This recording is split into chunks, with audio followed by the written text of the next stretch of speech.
Book 8, Mitya, Chapter 1, Kuzma Samsonov. But Dmitri, to whom Grushenka, flying away to a new life, had left her last greetings, bidding him remember the hour of her love forever, knew nothing of what had happened to her, and was at that moment in a condition of feverish agitation and activity. For the last 2 days he had been in such an inconceivable state of mind that he might easily have fallen ill with brain fever, as he said himself afterwards. Alyosha had not been able to find him the morning before, and Ivan had not succeeded in meeting him at the tavern on the same day. The people at his lodgings, by his orders, concealed his movements.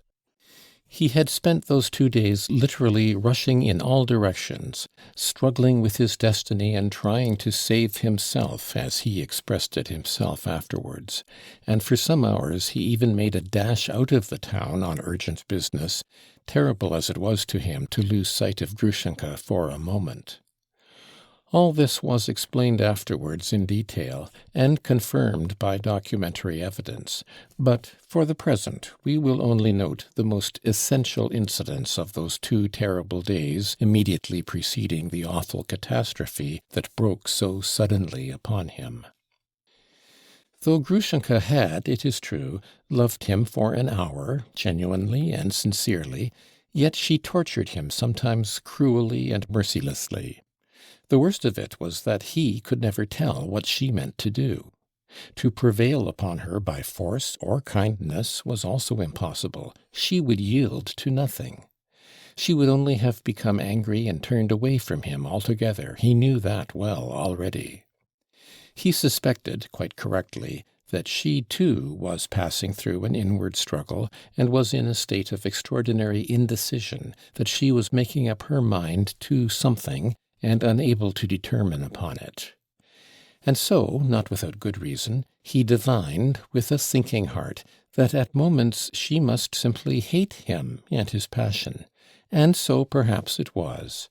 But what was distressing Grushenka he did not understand. For him the whole tormenting question lay between him and Fyodor Pavlovitch. Here we must note, by the way, one certain fact. He was firmly persuaded that Fyodor Pavlovitch would offer, or perhaps had offered, Grushenka lawful wedlock, and did not for a moment believe that the old voluptuary hoped to gain his object for 3,000 roubles. Mitya had reached this conclusion from his knowledge of Grushenka and her character. That was how it was that he could believe at times that all Grushenka's uneasiness rose from not knowing which of them to choose, which was most to her advantage. Strange to say, during those days it never occurred to him to think of the approaching return of the officer, that is, of the man who had been such a fatal influence in Grushenka's life, and whose arrival she was expecting with such emotion and dread. It is true that of late Grushenka had been very silent about it. Yet he was perfectly aware of a letter she had received a month ago from her seducer, and had heard of it from her own lips. He partly knew, too, what the letter contained. In a moment of spite, Grushenka had shown him that letter, but to her astonishment he attached hardly any consequence to it. It would be hard to say why this was. Perhaps, weighed down by all the hideous horror of his struggle with his own father for this woman, he was incapable of imagining any danger more terrible, at any rate for the time. He simply did not believe in a suitor who suddenly turned up again after 5 years' disappearance, still less in his speedy arrival. Moreover, in the officer's first letter, which had been shown to Mitya, the possibility of his new rival's visit was very vaguely suggested. The letter was very indefinite, high-flown, and full of sentimentality. It must be noted that Grushenka had concealed from him the last lines of the letter, in which his return was alluded to more definitely. He had besides noticed at that moment, he remembered afterwards, a certain involuntary proud contempt for this missive from Siberia on Grushenka's face. Grushenka told him nothing of what had passed later between her and this rival, so that by degrees he had completely forgotten the officer's existence. He felt that whatever might come later, whatever turn things might take, his final conflict with Fyodor Pavlovitch was close upon him, and must be decided before anything else. With a sinking heart, he was expecting every moment Grushenka's decision, always believing that it would come suddenly on the impulse of the moment. All of a sudden she would say to him, "Take me, I'm yours forever," and it would all be over. He would seize her and bear her away at once to the ends of the earth.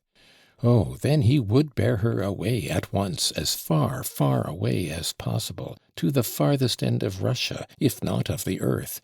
Then he would marry her, and settle down with her incognito, so that no one would know anything about them, there, here, or anywhere. Then, oh, then a new life would begin at once. Of this different, reformed, and virtuous life, it must be virtuous, he dreamed feverishly at every moment. He thirsted for that reformation and renewal. The filthy morass in which he had sunk of his own free will was too revolting to him, and, like very many men in such cases, he put faith above all in change of place.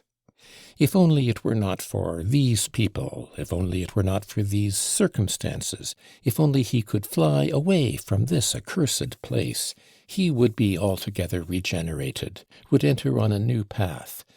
That was what he believed in, and what he was yearning for. But all this could only be on condition of the first, the happy solution of the question. There was another possibility, a different and awful ending. Suddenly she might say to him, "Go away. I have just come to terms with Fyodor Pavlovitch. I am going to marry him, and don't want you." And then, but Mitya did not know what would happen then. Up to the last hour he didn't know. That must be said to his credit. He had no definite intentions, had planned no crime. He was simply watching and spying in agony while he prepared himself for the first happy solution of his destiny. He drove away any other idea, in fact. But for that ending a quite different anxiety arose. A new, incidental, but yet fatal and insoluble difficulty presented itself. If she were to say to him, "I'm yours, take me away," how could he take her away? Where had he the means, the money, to do it? It was just at this time that all sources of revenue from Fyodor Pavlovitch, doles which had gone on without interruption for so many years, ceased. Grushenka had money, of course, but with regard to this Mitya suddenly evinced extraordinary pride. He wanted to carry her away and begin the new life with her himself, at his own expense, not at hers.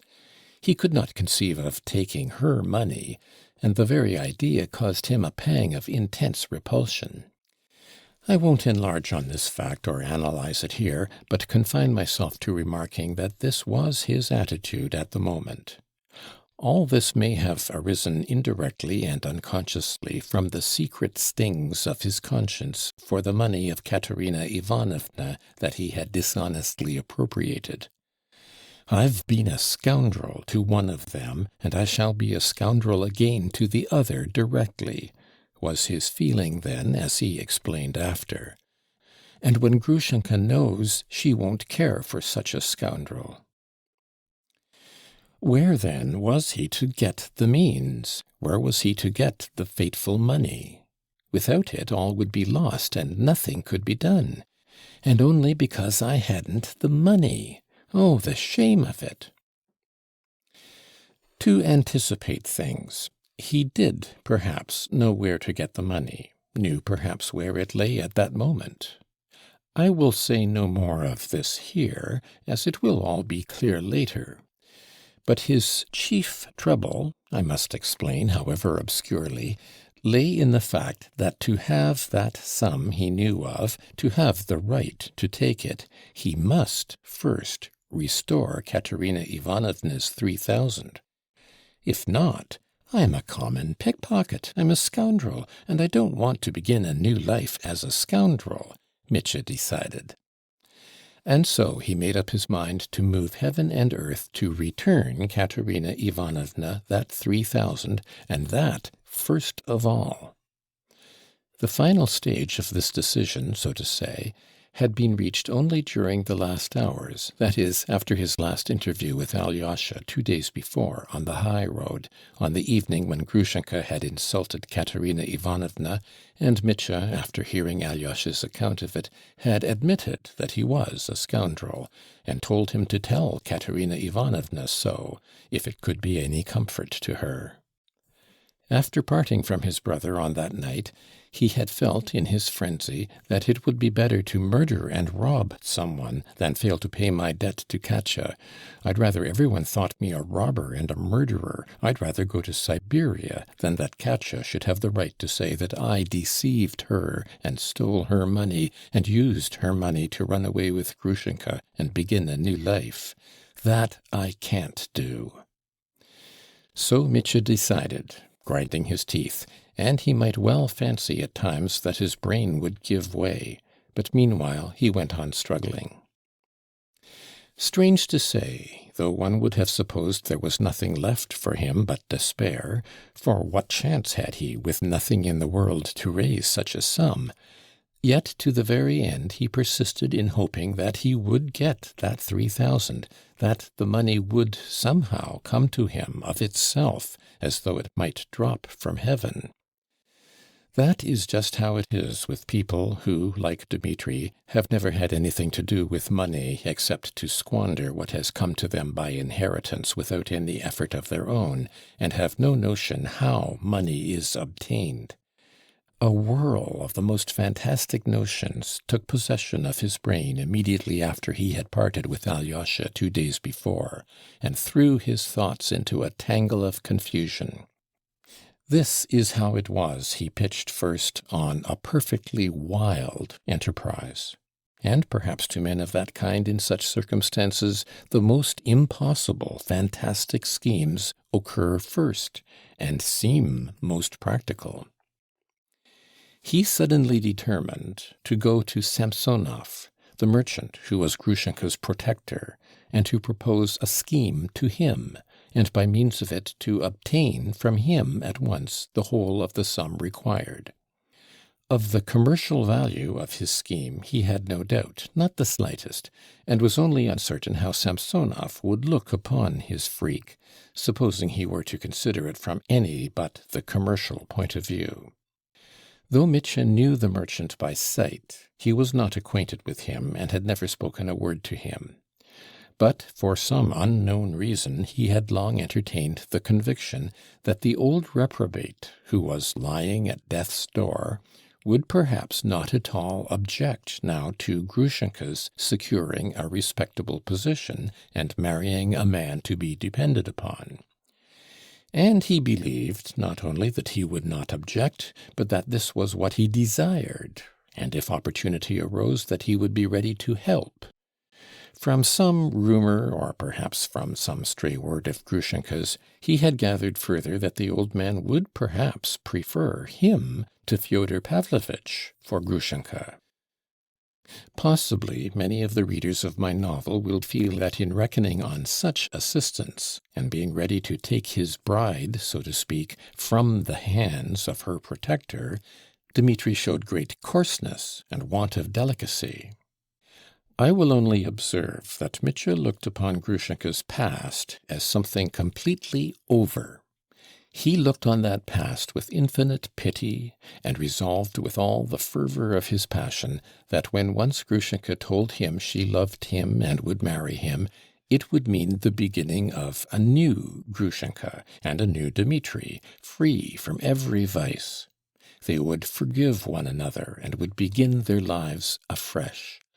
As for Kuzma Samsonov, Dmitri looked upon him as a man who had exercised a fateful influence in that remote past of Grushenka's, though she had never loved him, and who was now himself a thing of the past, completely done with, and, so to say, non-existent.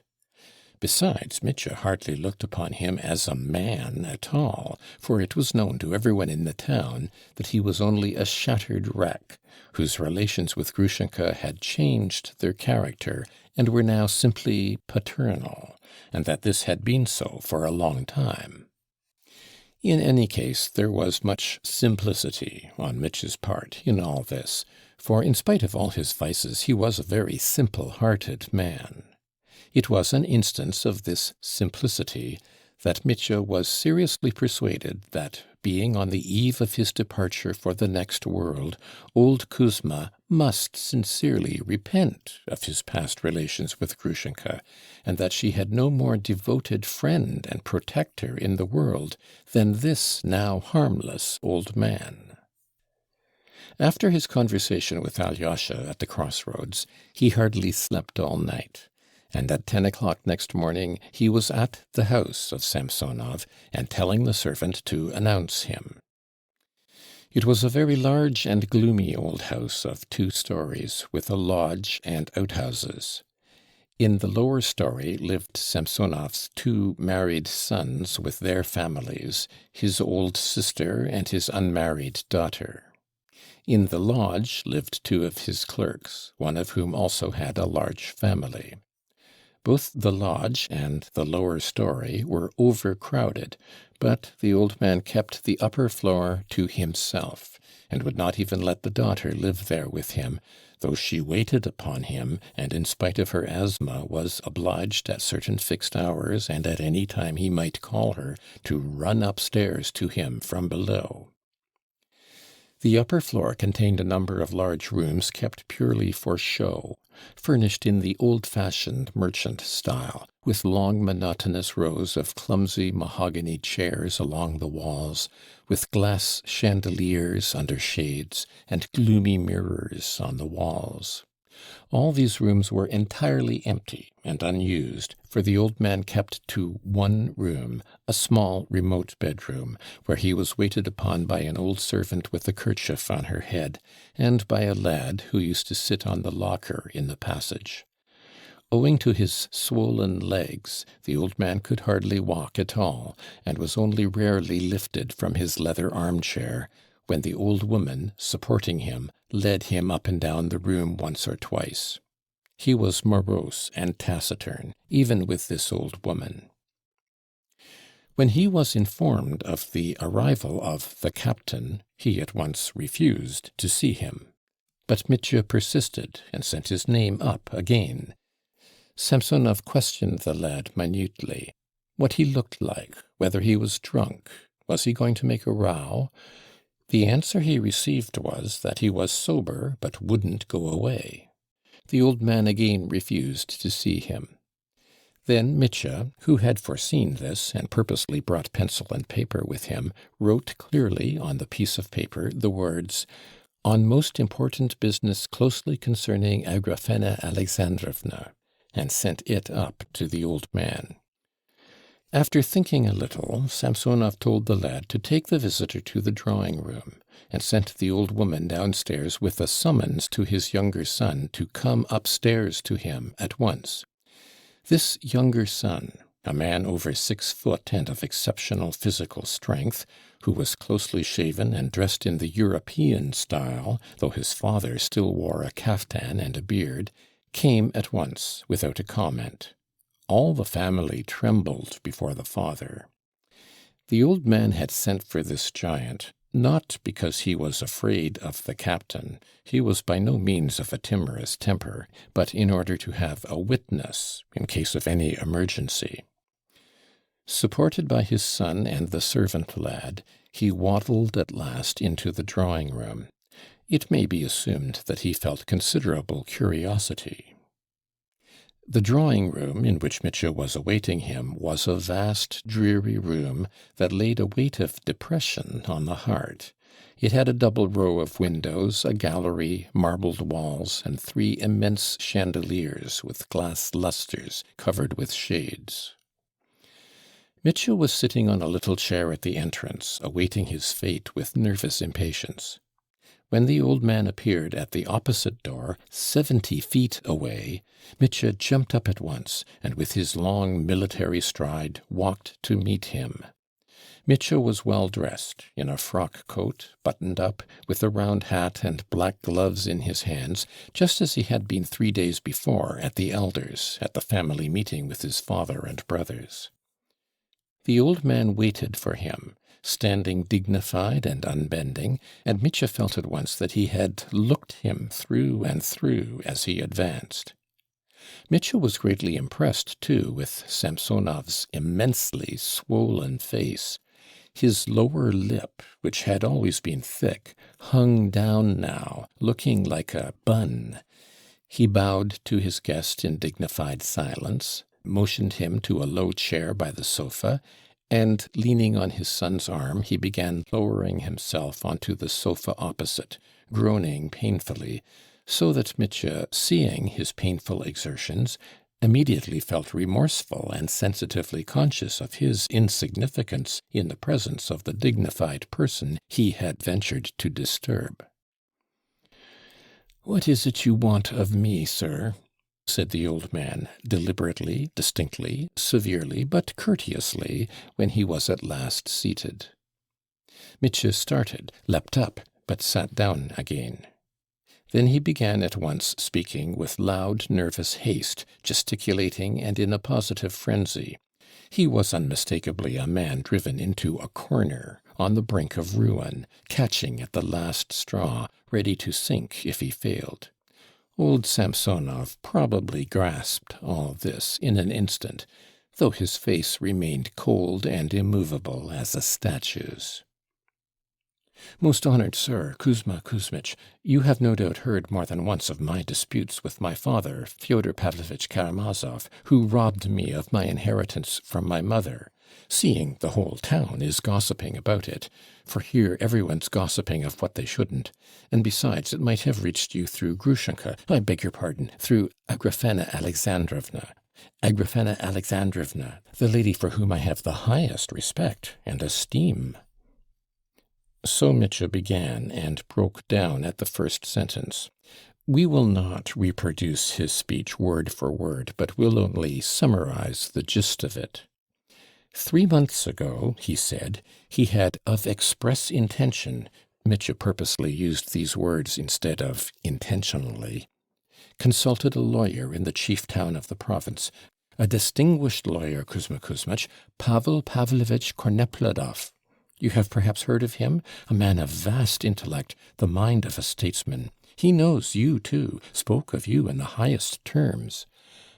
Mitya broke down again, but these breaks did not deter him. He leapt instantly over the gaps and struggled on and on. This Kornepladov, after questioning him minutely and inspecting the documents he was able to bring him, Mitya alluded somewhat vaguely to these documents and slurred over the subject with special haste. Reported that they certainly might take proceedings concerning the village of Chermashnia, which ought, he said, to have come to him, Mitya, from his mother, and so checkmate the old villain his father. Because every door was not closed, and justice might still find a loophole.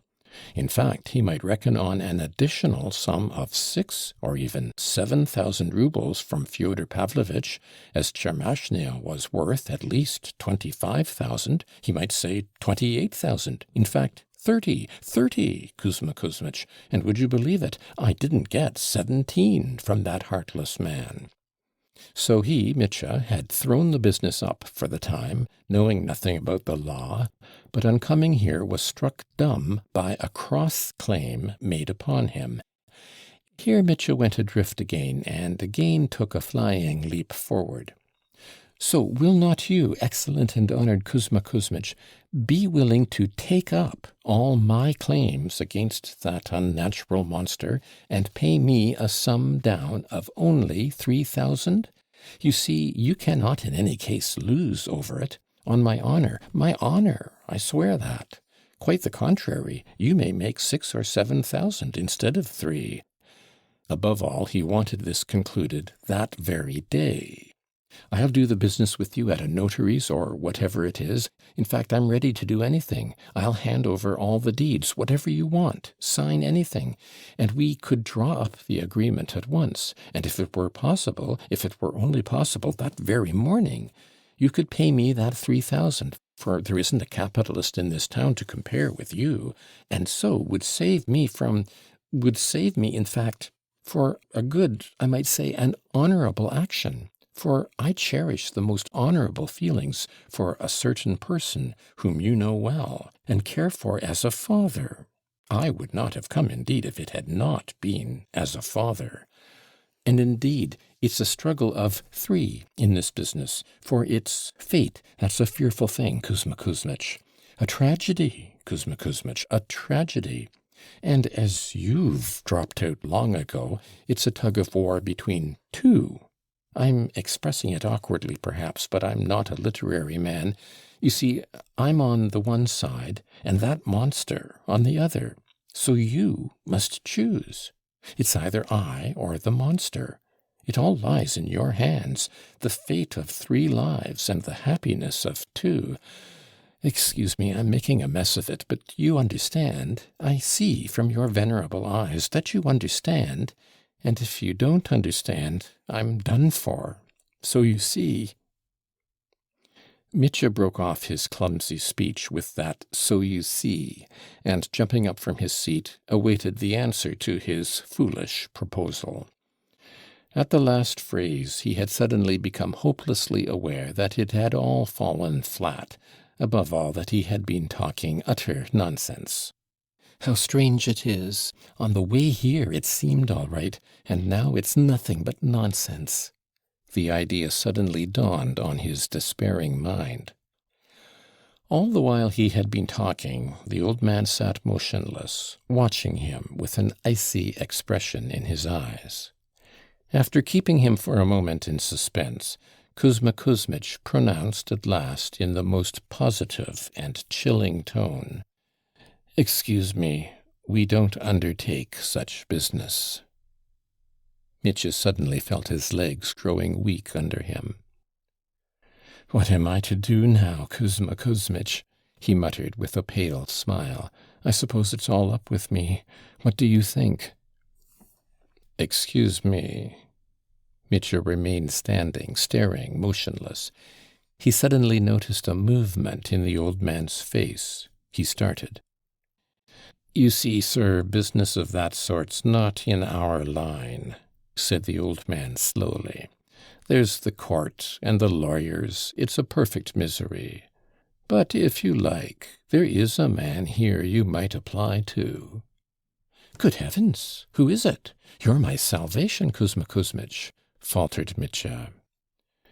"He doesn't live here, and he's not here just now. He is a peasant. He does business in timber. His name is Lyagavy. He's been haggling with Fyodor Pavlovitch for the last year over your copse at Tchermashnya. They can't agree on the price. Maybe you've heard? Now he's come back again and is staying with the priest at Ilyinsko, about 12 versts from the Volovya station. He wrote to me, too, about the business of the copse, asking my advice. Fyodor Pavlovitch means to go and see him himself. So if you were to be beforehand with Fyodor Pavlovitch and to make Lyagavy the offer you've made me, he might possibly—" "A brilliant idea!" Mitya interrupted ecstatically. "He's the very man. It would just suit him. He's haggling with him for it, being asked too much, and here he would have all the documents entitling him to the property itself. Ha ha ha!" And Mitya suddenly went off into his short wooden laugh, startling Samsonov. "How can I thank you, Kuzma Kuzmich?" cried Mitya effusively. "Don't mention it," said Samsonov, inclining his head.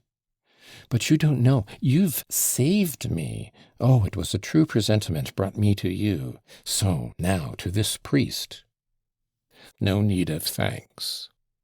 I'll make haste and fly there. I'm afraid I've overtaxed your strength. I shall never forget it. It's a Russian says that, Kuzma Kuzmich. A Russian. To be sure. Mitya seized his hand to press it, but there was a malignant gleam in the old man's eye. Mitya drew back his hand, but at once blamed himself for his mistrustfulness. It's because he's tired, he thought. For her sake, Kuzma Kuzmich, you understand that it's for her, he cried, his voice ringing through the room. He bowed, turned sharply round, and with the same long stride walked to the door without looking back. He was trembling with delight. Everything was on the verge of ruin, and my guardian angel saved me, was the thought in his mind. And if such a businessman as Samsonov, a most worthy old man, and what dignity, had suggested this course, then success was assured. He would fly off immediately. I will be back before night. I shall be back at night, and the thing is done. Could the old man have been laughing at me? Exclaimed Mitya as he strode towards his lodging. He could, of course, imagine nothing but that the advice was practical from such a businessman with an understanding of the business, with an understanding of this Lyagavy. Curious surname. Or the old man was laughing at him? Alas, the second alternative was the correct one. Long afterwards, when the catastrophe had happened, old Samsonov himself confessed, laughing, that he had made a fool of the captain. He was a cold, spiteful, and sarcastic man, liable to violent antipathies. Whether it was the captain's excited face, or the foolish conviction of the rake and spendthrift that he, Samsonov, could be taken in by such a cock-and-bull story as his scheme, or his jealousy of Grushenka, in whose name this scapegrace had rushed in on him with such a tale to get money, which worked on the old man, I can't tell. But at the instant when Mitya stood before him, feeling his legs grow weak under him and frantically exclaiming that he was ruined, at that moment the old man looked at him with intense spite and resolved to make a laughing-stock of him.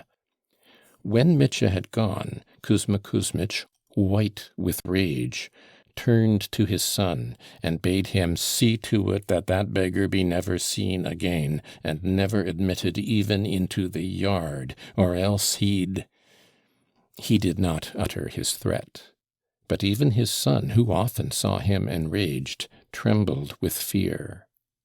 For a whole hour afterwards the old man was shaking with anger, and by evening he was worse and sent for the doctor. End of section 46.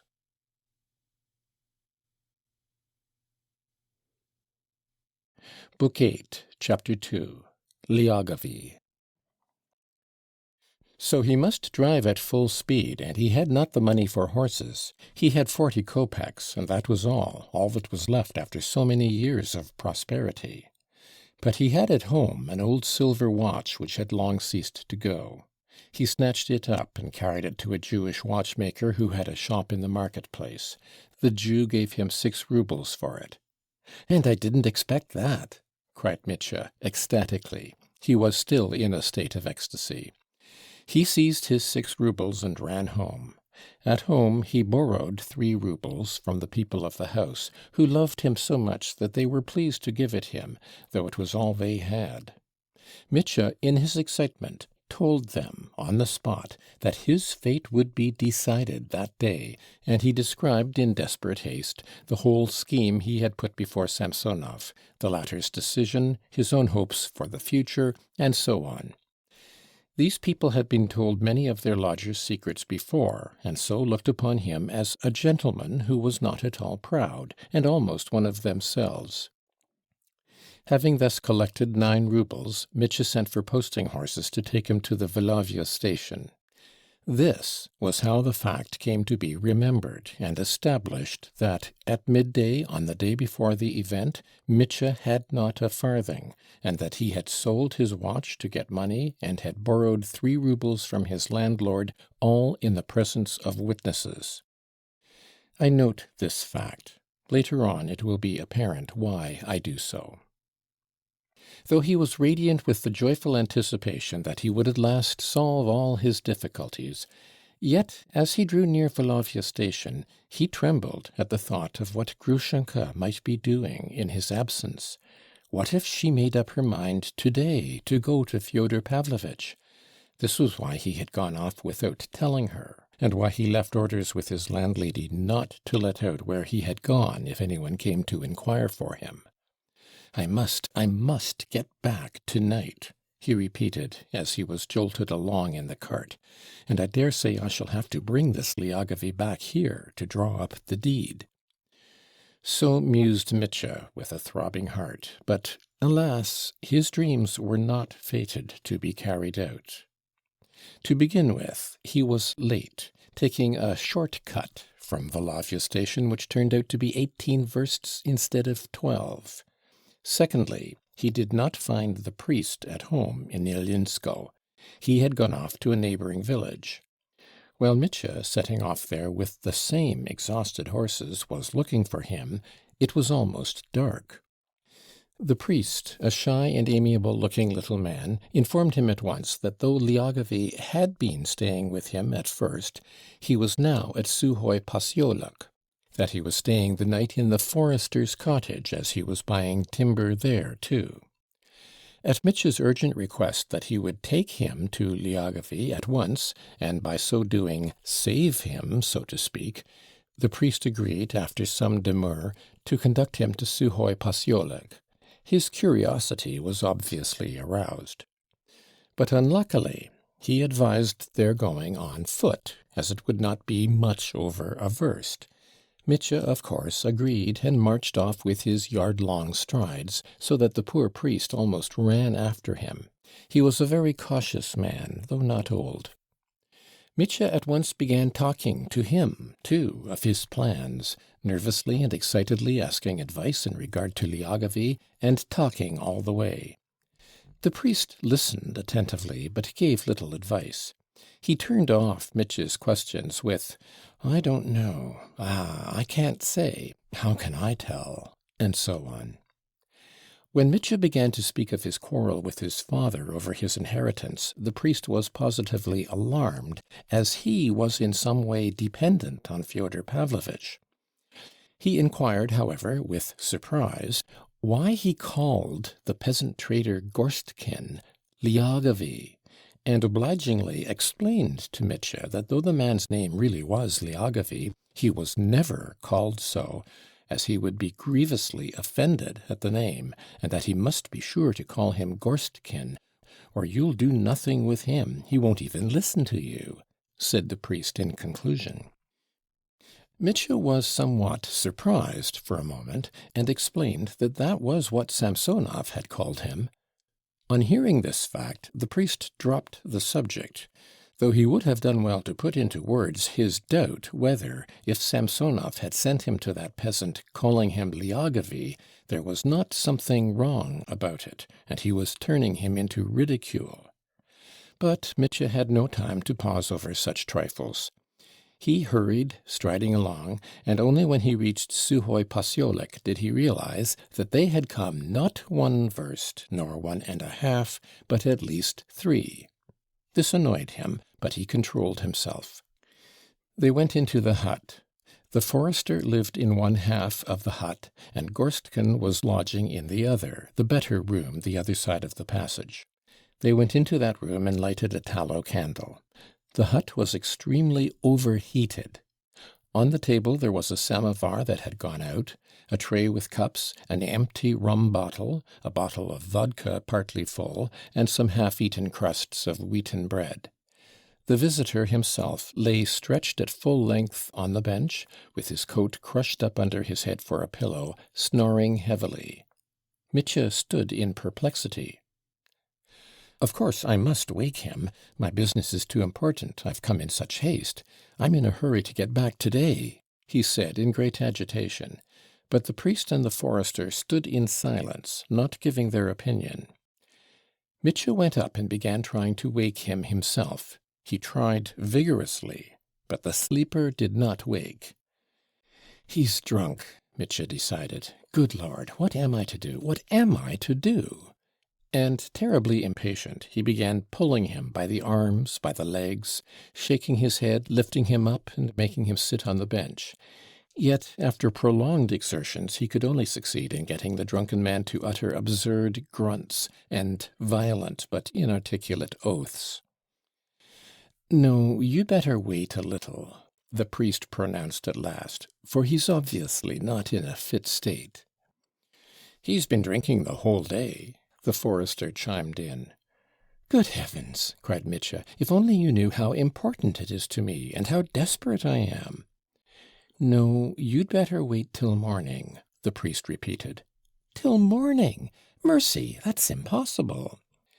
And in his despair he was on the point of attacking the sleeping man again, but stopped short at once, realizing the uselessness of his efforts. The priest said nothing. The sleepy forester looked gloomy. "What terrible tragedies real life contrives for people," said Mitya in complete despair. The perspiration was streaming down his face. The priest seized the moment to put before him very reasonably that even if he succeeded in wakening the man, he would still be drunk and incapable of conversation. "And your business is important," he said, "so you'd certainly better put it off till morning." With a gesture of despair, Mitya agreed. "Father, I will stay here with a light and seize the favorable moment. As soon as he wakes, I'll begin. I'll pay you for the light," he said to the forester, "for the night's lodging, too. You'll remember Dmitri Karamazov. Only, Father, I don't know what we're to do with you. Where will you sleep?" "No, I'm going home. I'll take his horse and get home," he said, indicating the forester. "And now I'll say good-bye. I wish you all success." So it was settled. The priest rode off on the forester's horse, delighted to escape, though he shook his head uneasily, wondering whether he ought not next day to inform his benefactor Fyodor Pavlovitch of this curious incident, or he may in an unlucky hour hear of it, be angry, and withdraw his favor. The forester, scratching himself, went back to his room without a word, and Mitya sat on the bench to catch the favorable moment, as he expressed it.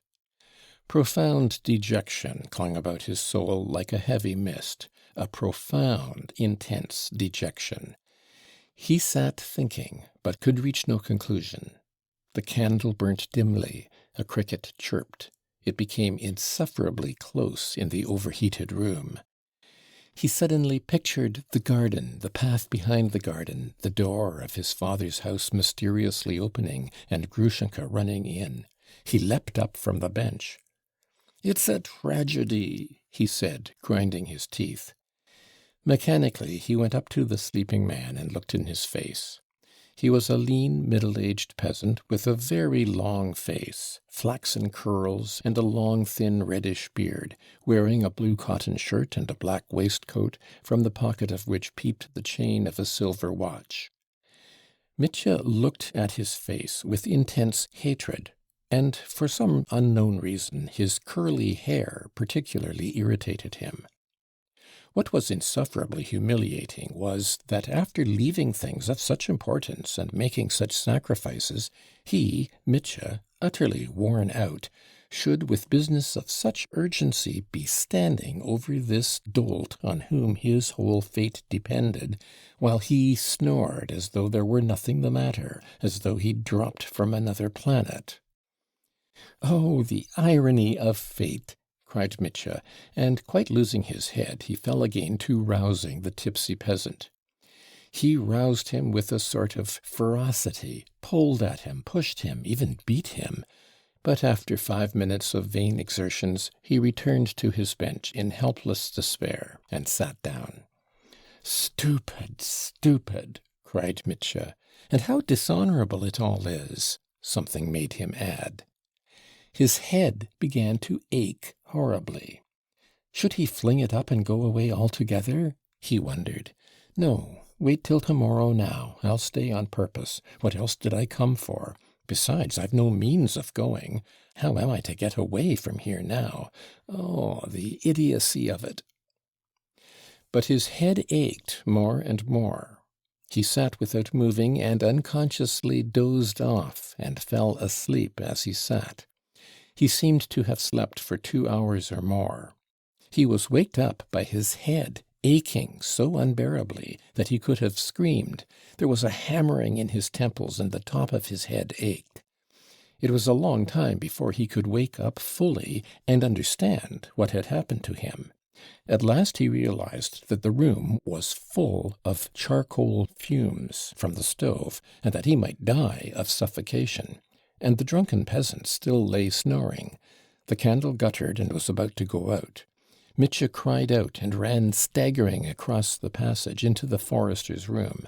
The forester waked up at once, but hearing that the other room was full of fumes, to Mitya's surprise and annoyance, accepted the fact with strange unconcern, though he did go to see to it. "But he's dead, and what am I to do then?" cried Mitya frantically. They threw open the doors, opened a window and the chimney. Mitya brought a pail of water from the passage. First he wetted his own head, then, finding a rag of some sort, dipped it into the water and put it on Lyagavy's head. The forester still treated the matter contemptuously, and when he opened the window said grumpily, "It'll be all right now." He went back to sleep, leaving Mitya a lighted lantern. Mitya fussed about the drunken peasant for half an hour, wetting his head, and gravely resolved not to sleep all night. But he was so worn out that when he sat down for a moment to take breath, he closed his eyes, unconsciously stretched himself full length on the bench, and slept like the dead. It was dreadfully late when he waked. It was somewhere about 9 o'clock. The sun was shining brightly in the 2 little windows of the hut. The curly-headed peasant was sitting on the bench and had his coat on. He had another samovar and another bottle in front of him. Yesterday's bottle had already been finished, and this new one was more than half empty. Mitya jumped up and saw at once that the cursed peasant was drunk again, hopelessly and incurably. He stared at him for a moment with wide-opened eyes. The peasant was silently and slyly watching him, with insulting composure, and even a sort of contemptuous condescension, so Mitya fancied. He rushed up to him. "Excuse me, you see, you've most likely heard from the forester here in the hut. I'm Lieutenant Dmitri Karamazov, the son of the old Karamazov whose copse you were buying." "That's a lie," said the peasant calmly and confidently. "A lie? You know Fyodor Pavlovitch?" "I don't know any of your Fyodor Pavlovitches," said the peasant, speaking thickly. "You're bargaining with him for the copse. Do wake up and collect yourself. Father Pavel of Ilyinsko brought me here. You wrote to Samsonov, and he has sent me to you." Mitya gasped breathlessly. "You're lying," Lyagavy blurted out again. Mitya's legs went cold. "For mercy's sake, it isn't a joke. You're drunk, perhaps, yet you can speak and understand, or else I understand nothing." "You're a painter." "For mercy's sake, I'm Karamazov, Dmitri Karamazov. I have an offer to make you, an advantageous offer, very advantageous offer, concerning the copse." The peasant stroked his beard importantly. "No, you've contracted for the job and turned out a scamp. You're a scoundrel." "I assure you you're mistaken," cried Mitya, wringing his hands in despair. The peasant still stroked his beard and suddenly screwed up his eyes cunningly. "No, you show me this. You tell me the law that allows roguery. Do you hear? You're a scoundrel. Do you understand that?" Mitya stepped back gloomily, and suddenly something seemed to hit him on the head, as he said afterwards. In an instant a light seemed to dawn in his mind, A light was kindled, and I grasped it all.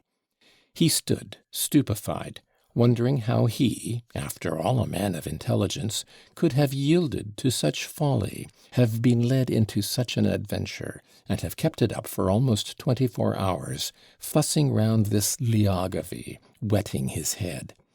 Why, the man's drunk, dead drunk, and he'll go on drinking now for a week. What's the use of waiting here? And what if Samsonov sent me here on purpose? What if she... Oh, God, what have I done? The peasant sat watching him and grinning. Another time Mitya might have killed the fool in a fury, but now he felt as weak as a child. He went quietly to the bench, took up his overcoat, put it on without a word, and went out of the hut. He did not find the forester in the next room. There was no one there. He took 50 kopecks in small change out of his pocket and put them on the table for his night's lodging, the candle, and the trouble he had given. Coming out of the hut, he saw nothing but forest all around. He walked at hazard, not knowing which way to turn out of the hut, to the right or to the left. Hurrying there the evening before with the priest, he had not noticed the road. He had no revengeful feeling for anybody, even for Samsonov, in his heart. He strode along a narrow forest path, aimless, dazed, without heeding where he was going. A child could have knocked him down, so weak was he in body and soul. He got out of the forest somehow, however, and a vista of fields, bare after the harvest, stretched as far as the eye could see. "What despair, what death all round," he repeated, striding on and on. He was saved by meeting an old merchant who was being driven across country in a hired trap. When he overtook him, Mitya asked the way, and it turned out that the old merchant too was going to Volovya. After some discussion, Mitya got into the trap. 3 hours later they arrived. At Volovya, Mitya at once ordered posting horses to drive to the town, and suddenly realized that he was appallingly hungry. While the horses were being harnessed, an omelette was prepared for him. He ate it all in an instant, ate a huge hunk of bread, ate a sausage, and swallowed 3 glasses of vodka. After eating, his spirits and his heart grew lighter. He flew towards the town, urged on the driver, and suddenly made a new and unalterable plan to procure that accursed money before evening. And to think, only to think that a man's life should be ruined for the sake of that paltry 3,000, he cried contemptuously. I'll settle it today. And if it had not been for the thought of Grushenka, and of what might have happened to her, which never left him, he would perhaps have become quite cheerful again. But the thought of her was stabbing him to the heart every moment, like a sharp knife. At last they arrived, and Mitya at once ran to Grushenka. End of section 47.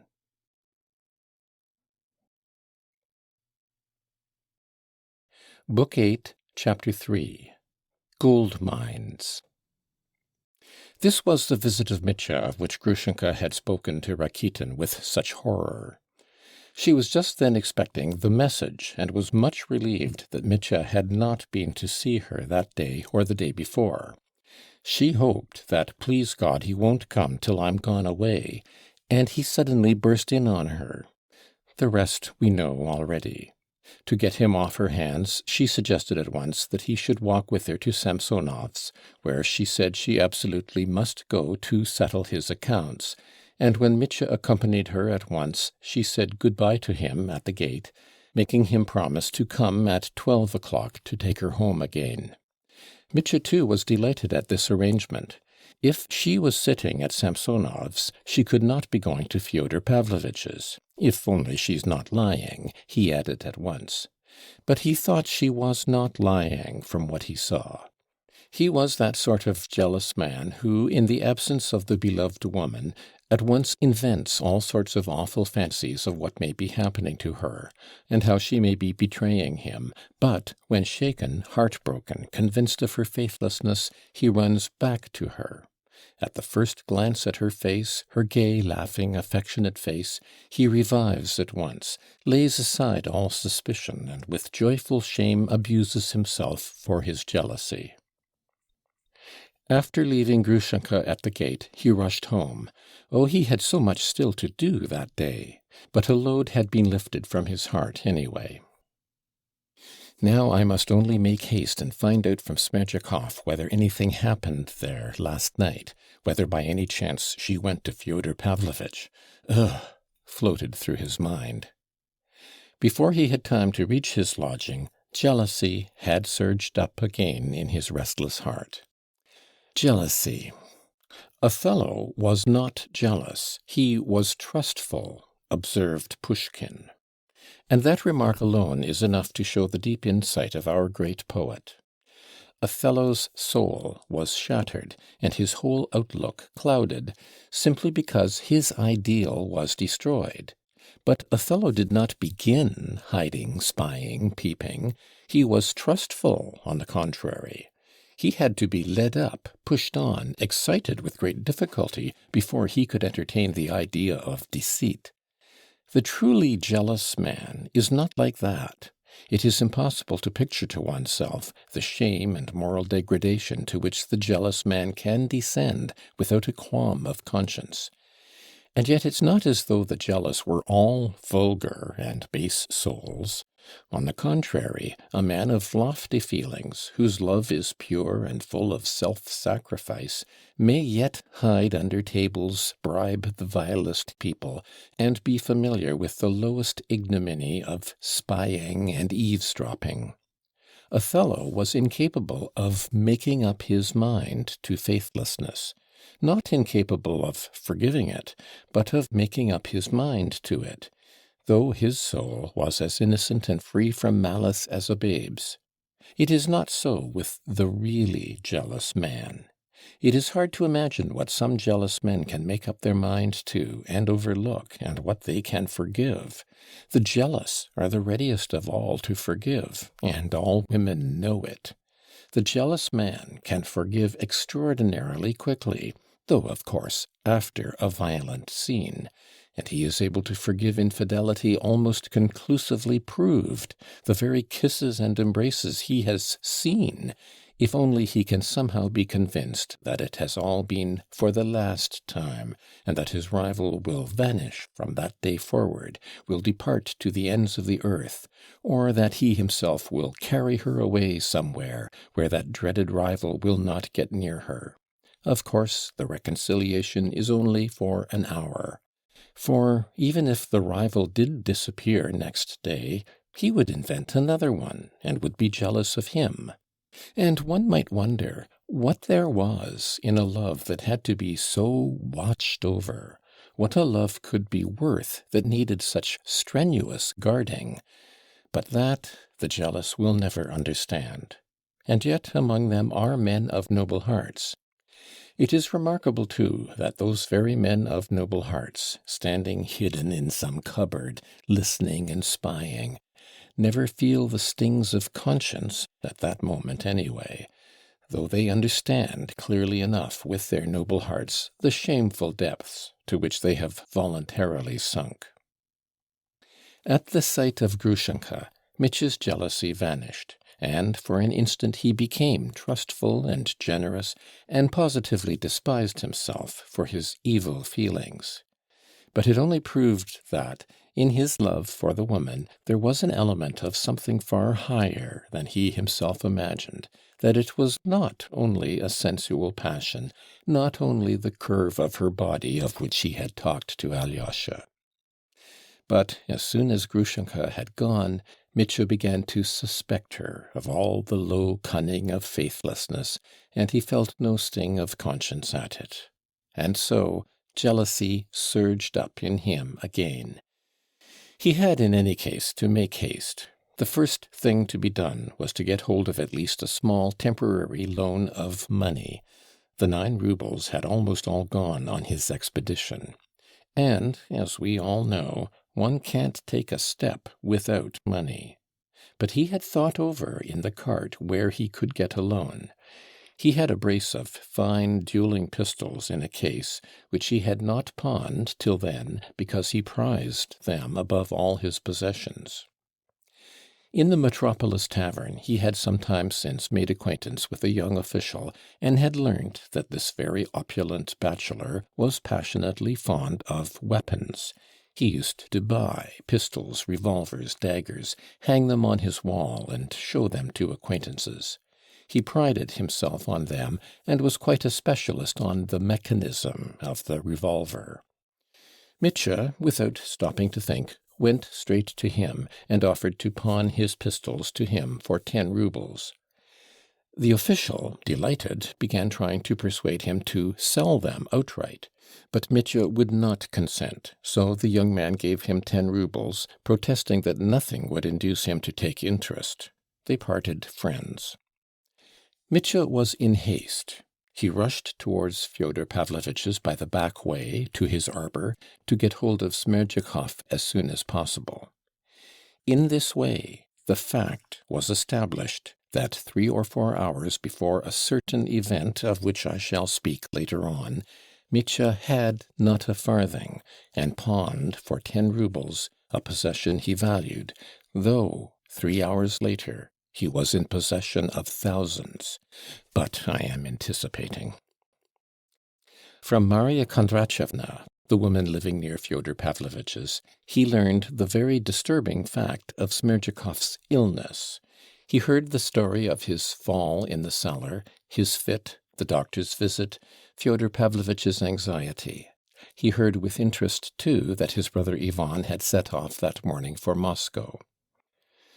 Then he must have driven through Volovya before me, thought Dmitri, but he was terribly distressed about Smerdyakov.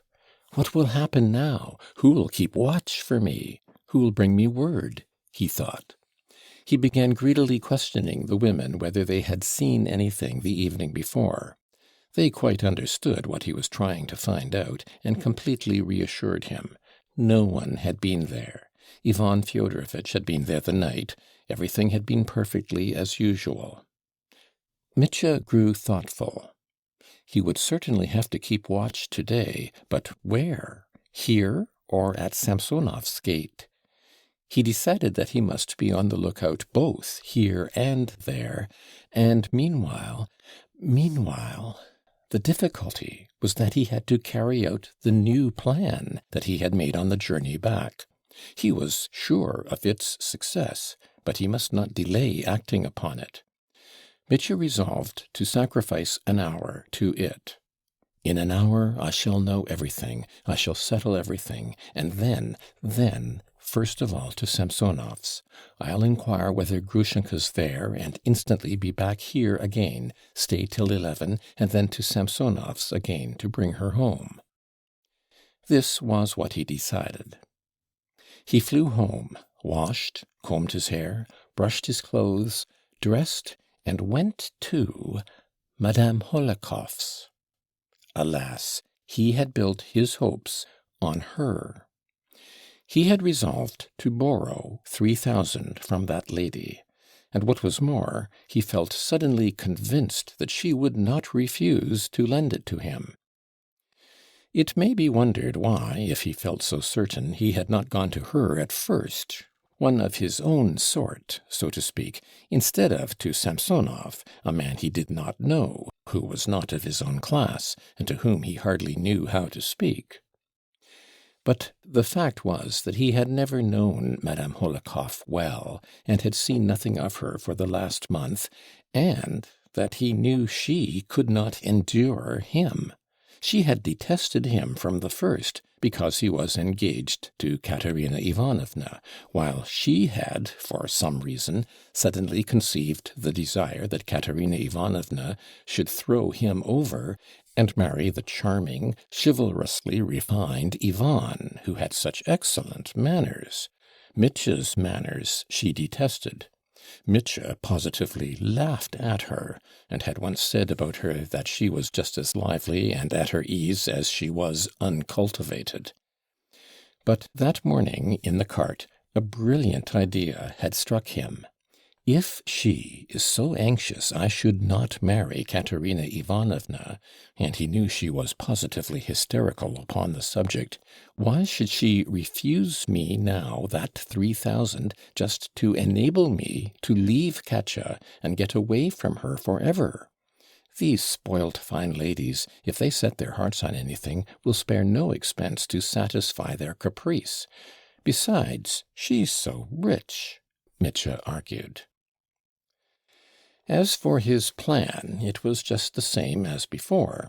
It consisted of the offer of his rights to Tchermashnya, but not with a commercial object, as it had been with Samsonov, not trying to allure the lady with the possibility of making a profit of 6,000 or 7,000, but simply as a security for the debt. As he worked out this new idea, Mitya was enchanted with it. But so it always was with him in all his undertakings, in all his sudden decisions. He gave himself up to every new idea with passionate enthusiasm. Yet, when he mounted the steps of Madame Hohlakov's house, he felt a shiver of fear run down his spine. At that moment he saw fully, as a mathematical certainty, that this was his last hope. That if this broke down, nothing else was left him in the world but to rob and murder someone for the 3,000. It was 7:30 when he rang at the bell. At first, fortune seemed to smile upon him. As soon as he was announced, he was received with extraordinary rapidity, as though she were waiting for me, thought Mitya, and as soon as he had been led to the drawing-room, the lady of the house herself ran in and declared at once that she was expecting him. "I was expecting you, though I'd no reason to suppose you would come to see me, as you will admit yourself. Yet I did expect you. You may marvel at my instinct, Dmitri Fyodorovitch, but I was convinced all the morning that you would come." "That is certainly wonderful, madam," observed Mitya, sitting down limply. "But I have come to you on a matter of great importance, on a matter of supreme importance, for me, that is, madam, for me alone. And I hasten—" "I know you've come on most important business, Dmitri Fyodorovitch. It's not a case of presentiment, no reactionary harking back to the miraculous. Have you heard about Father Zossima? This is a case of mathematics. You couldn't help coming, after all that has passed with Katerina Ivanovna. You couldn't. That's a mathematical certainty." "The realism of actual life, madam, that's what it is. But allow me to explain." "Realism, indeed, Dmitri Fyodorovitch. I'm all for realism now. I've seen too much of miracles. You've heard that Father Zossima is dead?" "No, madam, it's the first I've heard of it." Mitya was a little surprised. The image of Alyosha rose to his mind. "Last night, and only imagine—" "Madam," said Mitya, "I can imagine nothing except that I'm in a desperate position, and that if you don't help me, everything will come to grief, and I first of all. Excuse me for the triviality of the expression, but I'm in a fever." I know that you're in a fever. You could hardly fail to be, and whatever you may say to me, I know beforehand. I have long been thinking over your destiny, Dmitri Fyodorovitch. I am watching over it and studying it. Oh, believe me, I'm an experienced doctor of the soul, Dmitri Fyodorovitch." "Madam, if you are an experienced doctor, I'm certainly an experienced patient," said Mitya, with an effort to be polite. "And I feel that if you are watching over my destiny in this way, you will come to my help in my ruin. And so, allow me, at least, to explain to you the plan with which I have ventured to come to you, and what I am hoping of you. I have come, madam—" "Don't explain it. It's of secondary importance. But as for help, you're not the first I have helped, Dmitri Fyodorovitch. You have most likely heard of my cousin, Madame Bermesov. Her husband was ruined, had come to grief, as you characteristically express it, Dmitri Fyodorovitch. I recommended him to take to horse breeding, and now he's doing well. Have you any idea of horse breeding, Dmitri Fyodorovitch? Not the faintest, madame. Madam, not the faintest, cried Mitya in nervous impatience, positively starting from his seat. I simply implore you, madam, to listen to me. Only give me 2 minutes of free speech, that I may just explain to you everything, the whole plan with which I have come. Besides, I am short of time. I'm in a fearful hurry, Mitya cried hysterically, feeling that she was just going to begin talking again, and hoping to cut her short. I have come in despair, in the last gasp of despair, to beg you to lend me the sum of 3,000, alone, but on most safe security, madam, with the most trustworthy guarantees. Only let me explain. You must tell me all that afterwards. Madame Hohlakovs, with a gesture, demanded silence in her turn. And whatever you may tell me, I know it all beforehand. I've told you so already. You ask for a certain sum, for 3,000, but I can give you more, immeasurably more. I will save you, Dmitri Fyodorovitch, but you must listen to me. Mitya started from his seat again. Madam, will you really be so good? He cried with strong feeling. Good God, you've saved me. You have saved a man from a violent death, from a bullet. My eternal gratitude. I will give you more, infinitely more than 3,000, cried Madame Hohlakovs, looking with a radiant smile at Mitya's ecstasy. Infinitely? But I don't need so much. I only need that fatal 3,000, and on my part I can give security for that sum with infinite gratitude. And I propose a plan which— Enough, Dmitri Fyodorovitch. It's said and done. Madame Hohlakovs cut him short with the modest triumph of beneficence. I have promised to save you, and I will save you. I will save you as I did Belmesov. What do you think of the gold mines, Dmitri Fyodorovitch? Of the gold mines, madam? I have never thought anything about them. But I have thought of them for you, thought of them over and over again. I have been watching you for the last month. I've watched you 100 times as you've walked past, saying to myself, that's a man of energy, who ought to be at the gold mines. I've studied your gait and come to the conclusion, that's a man who would find gold. From my gait, madam? Said Mitya, smiling. Yes, from your gait. You surely don't deny that character can be told from the gait, Dmitri Fyodorovitch. Science supports the idea. I'm all for science and realism now. After all this business with Father Zossima, which has so upset me, from this very day I'm a realist, and I want to devote myself to practical usefulness. I'm cured. Enough, as Turgenev says. But, madam, the 3,000 you so generously promised to lend me? It is yours, Dmitri Fyodorovitch. Madame Hohlakovs cut in at once. The money is as good as in your pocket. Not 3,000, but 3,000,000, Dmitri Fyodorovitch, in less than no time. I'll make you a present of the idea. You shall find gold mines, make millions, return and become a leading man, and wake us up and lead us to better things. Are we to leave it all to the Jews? You will found institutions and enterprises of all sorts. You will help the poor, and they will bless you. This is the age of railways, Dmitri Fyodorovitch. You'll become famous and indispensable to the Department of Finance, which is so badly off at present.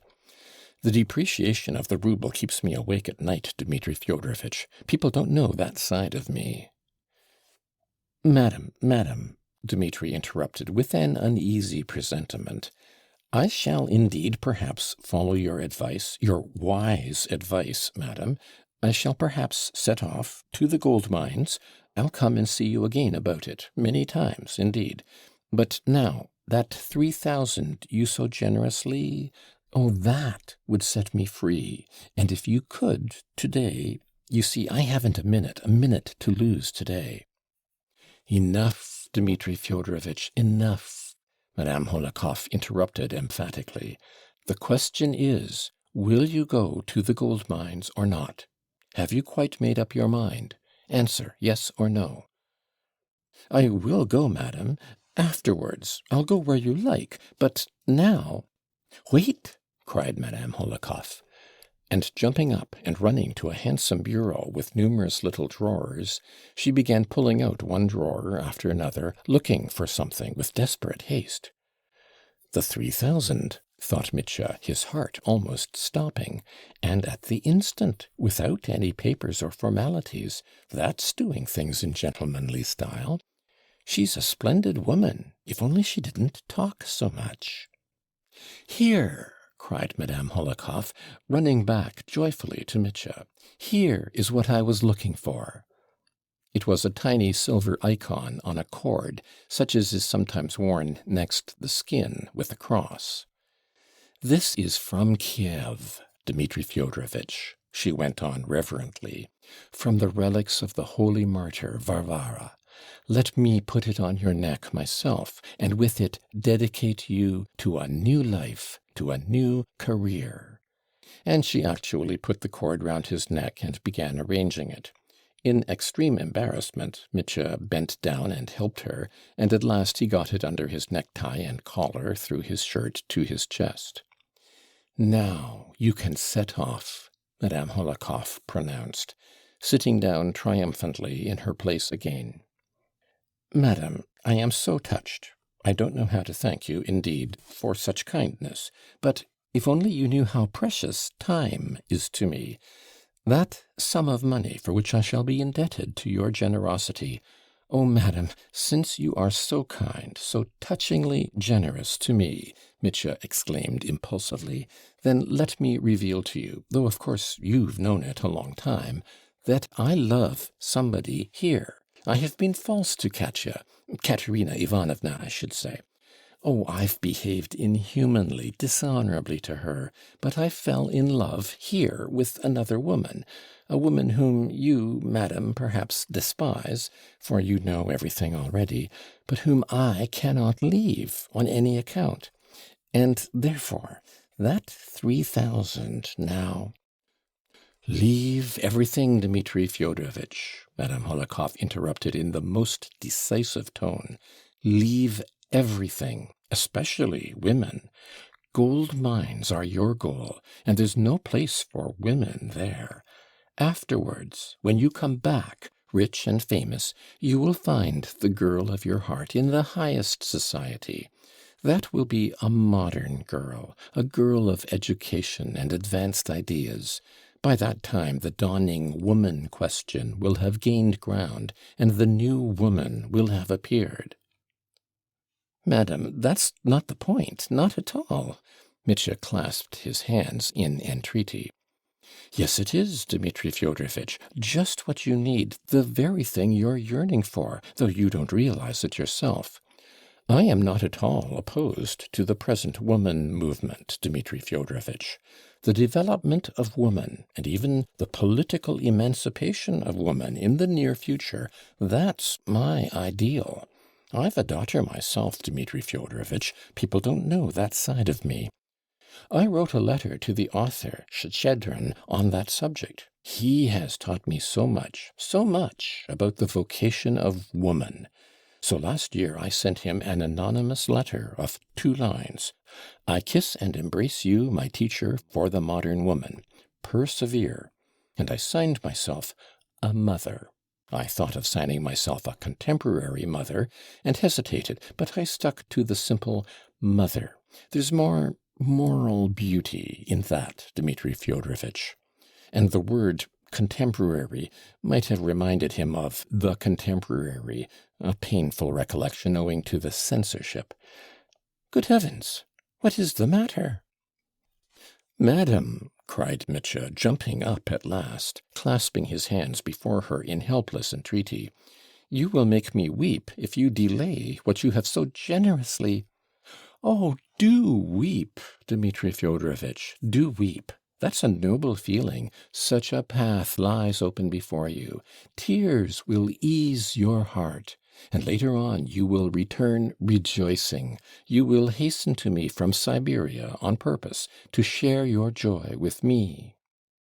"But allow me too," Mitya cried suddenly. "For the last time, I entreat you, tell me, can I have the sum you promised me today? If not, when may I come for it?" "What sum, Dmitri Fyodorovitch?" "The 3,000 you promised me, that you so generously—" "3,000 roubles? Oh no, I haven't got 3,000," Madame Hohlakov announced with serene amazement. Mitya was stupefied. "Why, you said just now, you said it was as good as in my hands." "Oh no, you misunderstood me, Dmitri Fyodorovitch. In that case you misunderstood me. I was talking of the gold mines. It's true I promised you more, infinitely more than 3,000, I remember it all now, but I was referring to the gold mines." "But the money, the 3,000?" Mitya exclaimed awkwardly. "Oh, if you meant money, I haven't any. I haven't a penny, Dmitri Fyodorovitch. I'm quarreling with my steward about it, and I've just borrowed 500 roubles from Yusov myself. No, no, I've no money. And do you know, Dmitri Fyodorovitch, if I had, I wouldn't give it to you. In the first place, I never lend money. Lending money means losing friends. And I wouldn't give it to you particularly. I wouldn't give it you because I like you and want to save you. For all you need is the gold mines, the gold mines, the gold mines." "Oh, the devil!" roared Mitya, and with all his might brought his fist down on the table. "Ai, ai!" cried Madame Hohlakov, alarmed, and she flew to the other end of the drawing-room. Mitya spat on the ground, and strode rapidly out of the room, out of the house, into the street, into the darkness. He walked like one possessed, and beating himself on the breast, on the spot where he had struck himself 2 days previously, before Alyosha, the last time he saw him in the dark on the road.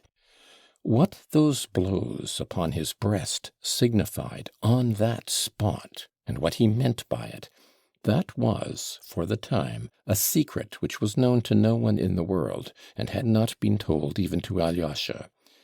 But that secret meant for him more than disgrace. It meant ruin, suicide. So he had determined, if he did not get hold of the 3,000 that would pay his debt to Katerina Ivanovna, and so remove from his breast, from that spot on his breast, the shame he carried upon it that weighed on his conscience. All this will be fully explained to the reader later on, but now that his last hope had vanished, this man, so strong in appearance, burst out crying like a little child a few steps from the Hohlakovs' house. He walked on, and, not knowing what he was doing, wiped away his tears with his fist. In this way he reached the square, and suddenly became aware that he had stumbled against something. He heard a piercing wail from an old woman whom he had almost knocked down. "Good Lord, you've nearly killed me. Why don't you look where you're going, scapegrace?" "Why, it's you!" cried Mitya, recognizing the old woman in the dark. It was the old servant who waited on Samsonov, whom Mitya had particularly noticed the day before. "And who are you, my good sir?" said the old woman in quite a different voice. "I don't know you in the dark." "You live at Kuzma Kuzmich's. You're the servant there?"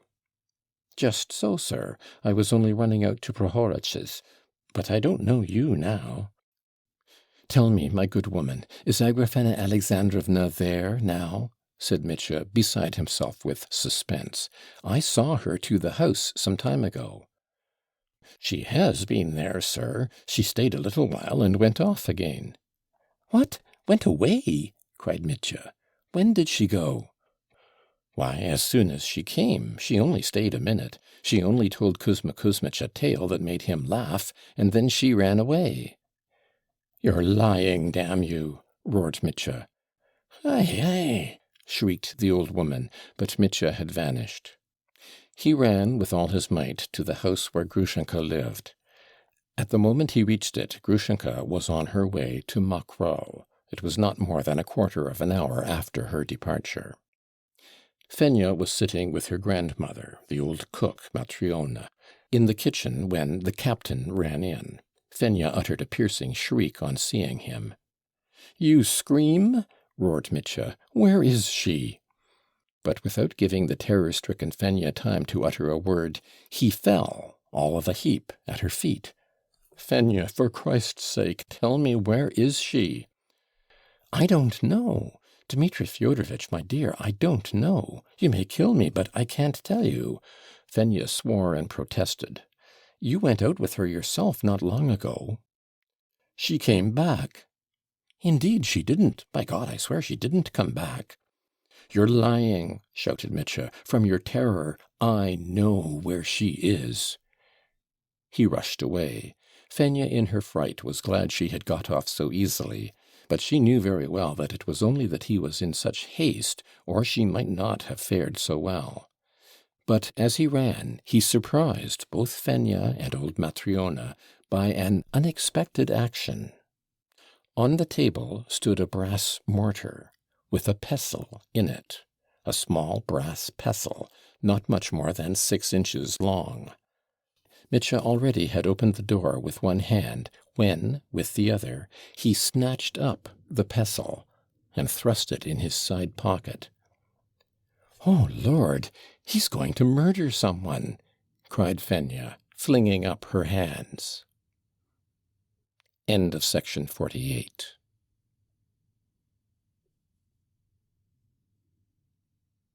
Book 8, Chapter 4. In the Dark. Where was he running? Where could she be except at Fyodor Pavlovitch's? She must have run straight to him from Samsonov's. That was clear now. The whole intrigue, the whole deceit was evident. It all rushed whirling through his mind. He did not run to Marya Kondratyevna's. There was no need to go there, not the slightest need. He must raise no alarm. They would run and tell directly. Marya Kondratyevna was clearly in the plot. Smerdyakov, too. He, too. All had been bought over. He formed another plan of action. He ran a long way round Fyodor Pavlovitch's house, crossing the lane, running down Dmitrovsky Street, then over the little bridge, and so came straight to the deserted alley at the back, which was empty and uninhabited, with, on one side, the hurdle fence of a neighbour's kitchen garden, on the other, the strong high fence that ran all round Fyodor Pavlovitch's garden. Here he chose a spot, apparently the very place where, according to the tradition, he knew Lizaveta had once climbed over it. If she could climb over it, the thought, God knows why, occurred to him, surely I can. He did, in fact, jump up and instantly contrived to catch hold of the top of the fence. Then he vigorously pulled himself up and sat astride on it. Close by, in the garden, stood the bath-house, but from the fence he could see the lighted windows of the house, too. Yes, the old man's bedroom is lighted up. She's there. And he leapt from the fence into the garden. Though he knew Grigory was ill, and very likely Smerdyakov too, and that there was no one to hear him, he instinctively hid himself, stood still, and began to listen. But there was dead silence on all sides, and, as though of design, complete stillness, not the slightest breath of wind. And not but the whispering silence, the line for some reason rose to his mind. If only no one heard me jump over the fence. I think not. Standing still for a moment, he walked softly over the grass in the garden, avoiding the trees and shrubs. He walked slowly, creeping stealthily at every step, listening to his own footsteps. It took him 5 minutes to reach the lighted window. He remembered that just under the window there were several thick and high bushes of elder and whitebeam. The door from the house into the garden on the left-hand side was shut. He had carefully looked on purpose to see in passing. At last he reached the bushes and hid behind them. He held his breath. I must wait now, he thought, to reassure them in case they heard my footsteps and are listening. If only I don't cough or sneeze. He waited 2 minutes. His heart was beating violently, and at moments he could scarcely breathe. No, this throbbing at my heart won't stop, he thought. I can't wait any longer. He was standing behind a bush in the shadow. The light of the window fell on the front part of the bush. How red the white beam berries are, he murmured, not knowing why. Softly and noiselessly, step by step, he approached the window and raised himself on tiptoe. All Fyodor Pavlovitch's bedroom lay open before him. It was not a large room, and was divided in 2 parts by a red screen, Chinese, as Fyodor Pavlovitch used to call it. The word Chinese flashed into Mitya's mind, and behind the screen is Grushenka, thought Mitya. He began watching Fyodor Pavlovitch, who was wearing his new striped silk dressing-gown, which Mitya had never seen, and a silk cord with tassels round the waist. A clean, dandified shirt of fine linen with gold studs peeped out under the collar of the dressing-gown. On his head Fyodor Pavlovitch had the same red bandage which Alyosha had seen. "He has got himself up," thought Mitya. His father was standing near the window, apparently lost in thought. Suddenly he jerked up his head, listened a moment, and hearing nothing, went up to the table, poured out half a glass of brandy from a decanter, and drank it off. Then he uttered a deep sigh, again stood still a moment, walked carelessly up to the looking-glass on the wall, with his right hand raised the red bandage on his forehead a little, and began examining his bruises and scars, which had not yet disappeared. "He's alone," thought Mitya. "In all probability he's alone." Fyodor Pavlovitch moved away from the looking-glass, turned suddenly to the window and looked out. Mitya instantly slipped away into the shadow. "She may be there behind the screen. Perhaps she's asleep by now," he thought with a pang at his heart. Fyodor Pavlovitch moved away from the window. "He's looking for her out of the window, so she's not there. Why should he stare out into the dark? He's wild with impatience." Mitya slipped back at once and fell to gazing in at the window again. The old man was sitting down at the table, apparently disappointed. At last he put his elbow on the table and laid his right cheek against his hand. Mitya watched him eagerly. "He's alone, he's alone," he repeated again. "If she were here, his face would be different." Strange to say, a queer, irrational vexation rose up in his heart that she was not here. "It's not that she's not here," he explained to himself immediately, "but that I can't tell for certain whether she is or not." Mitya remembered afterwards that his mind was at that point exceptionally clear, that he took in everything to the slightest detail and missed no point. But a feeling of misery, the misery of uncertainty and indecision, was growing in his heart with every instant. Is she here or not? The angry doubt filled his heart, and, suddenly, making up his mind, he put out his hand and softly knocked on the window frame. He knocked the signal the old man had agreed upon with Smerdyakov, twice slowly and then 3 times more quickly, the signal that meant "Grushenka is here." The old man started, jerked up his head, and jumping up quickly ran to the window. Mitya slipped away into the shadow. Fyodor Pavlovitch opened the window and thrust his whole head out. "Grushenka, is it you? Is it you?" he said in a sort of trembling half-whisper. "Where are you, my angel? Where are you?" He was fearfully agitated and breathless. "He's alone," Mitya decided. "Where are you?" cried the old man again, and he thrust his head out farther, thrust it out to the shoulders, gazing in all directions, right and left. "Come here. I've a little present for you. Come, I'll show you." "He means the 3,000, thought Mitya. "But where are you? Are you at the door? I'll open it directly." and the old man almost climbed out of the window, peering out to the right, where there was a door into the garden, trying to see into the darkness. In another second he would certainly have run out to open the door without waiting for Grushenka's answer. Mitya looked at him from the side without stirring. The old man's profile that he loathed so, his pendant Adam's apple, his hooked nose, his lips that smiled in greedy expectation, were all brightly lighted up by the slanting lamplight falling on the left from the room. A horrible fury of hatred suddenly surged up in Mitya's heart. There he was, his rival, the man who had tormented him, had ruined his life. It was a rush of that sudden, furious, revengeful anger of which he had spoken, as though foreseeing it, to Alyosha 4 days ago in the arbor, when, in answer to Alyosha's question, "How can you say you'll kill our father?" I don't know, he had said then.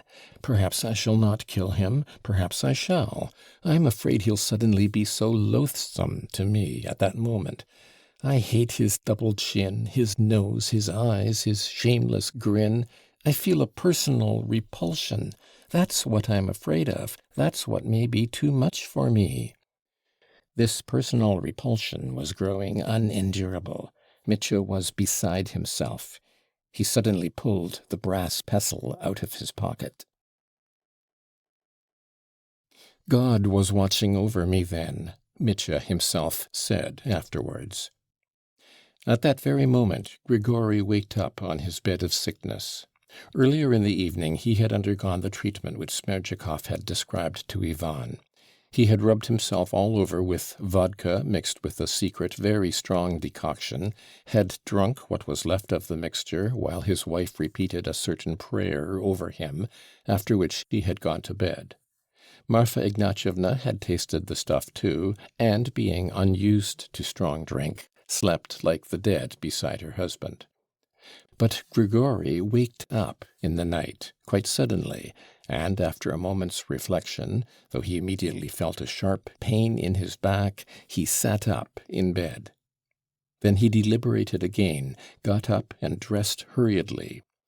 Perhaps his conscience was uneasy at the thought of sleeping while the house was unguarded in such perilous times. Smerdyakov, exhausted by his fit, lay motionless in the next room. Marfa Ignatyevna did not stir. "The stuff's been too much for the woman," Grigory thought, glancing at her, and, groaning, he went out on the steps. No doubt he only intended to look out from the steps, for he was hardly able to walk, the pain in his back and his right leg was intolerable. But he suddenly remembered that he had not locked the little gate into the garden that evening. He was the most punctual and precise of men, a man who adhered to an unchangeable routine and habits that lasted for years. Limping and writhing with pain, he went down the steps and towards the garden. Yes, the gate stood wide open. Mechanically he stepped into the garden.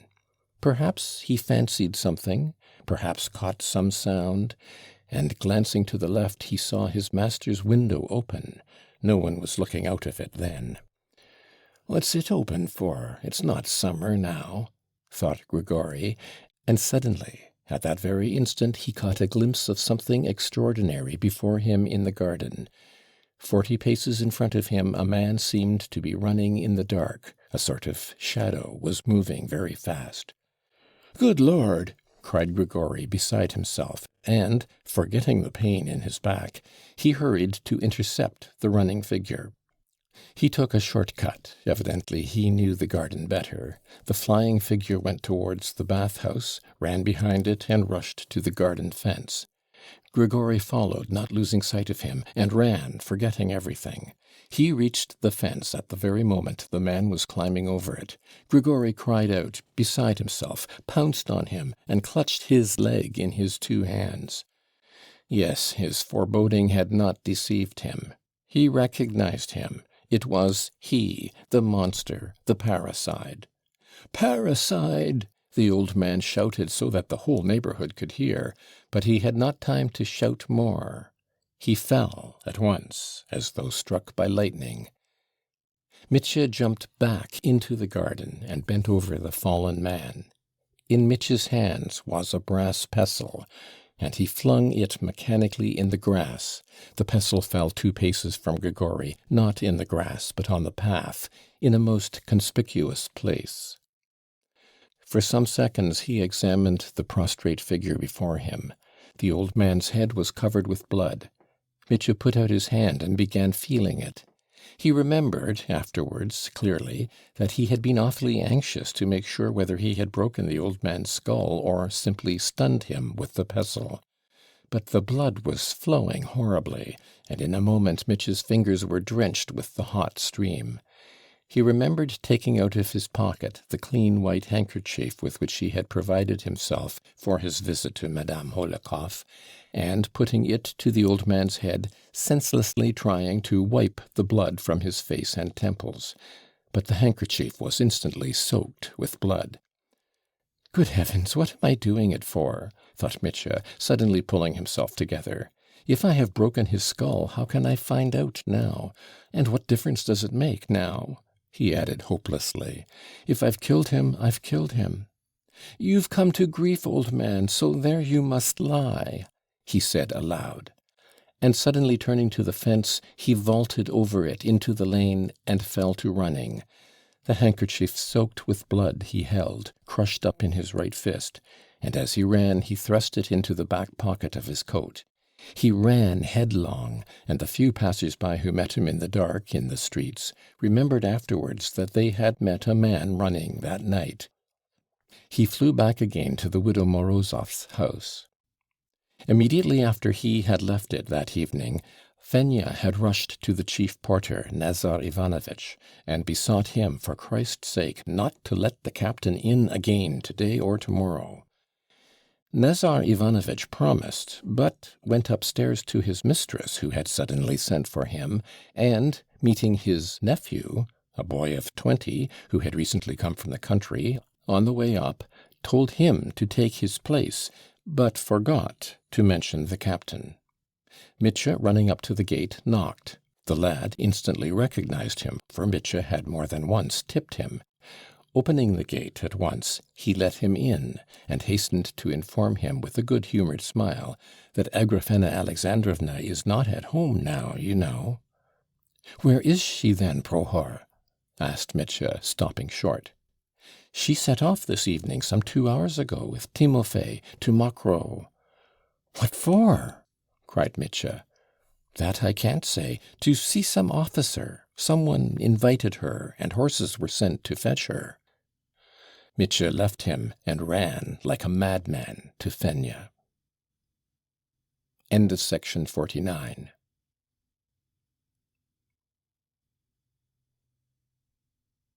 Book 8, Chapter 5. A Sudden Resolution. She was sitting in the kitchen with her grandmother. They were both just going to bed. Relying on Nazar Ivanovitch, they had not locked themselves in. Mitya ran in, pounced on Fenya, and seized her by the throat. "Speak at once! Where is she? With whom is she now at Mokrow?" he roared furiously. Both the women squealed. "Aye, I'll tell you, aye! Dmitri Fyodorovitch, darling, I'll tell you everything directly. I won't hide anything," gabbled Fenya, frightened to death. "She's gone to Mokrow, to her officer." "What officer?" roared Mitya. "To her officer, the same one she used to know, the one who threw her over 5 years ago," cackled Fenya as fast as she could speak.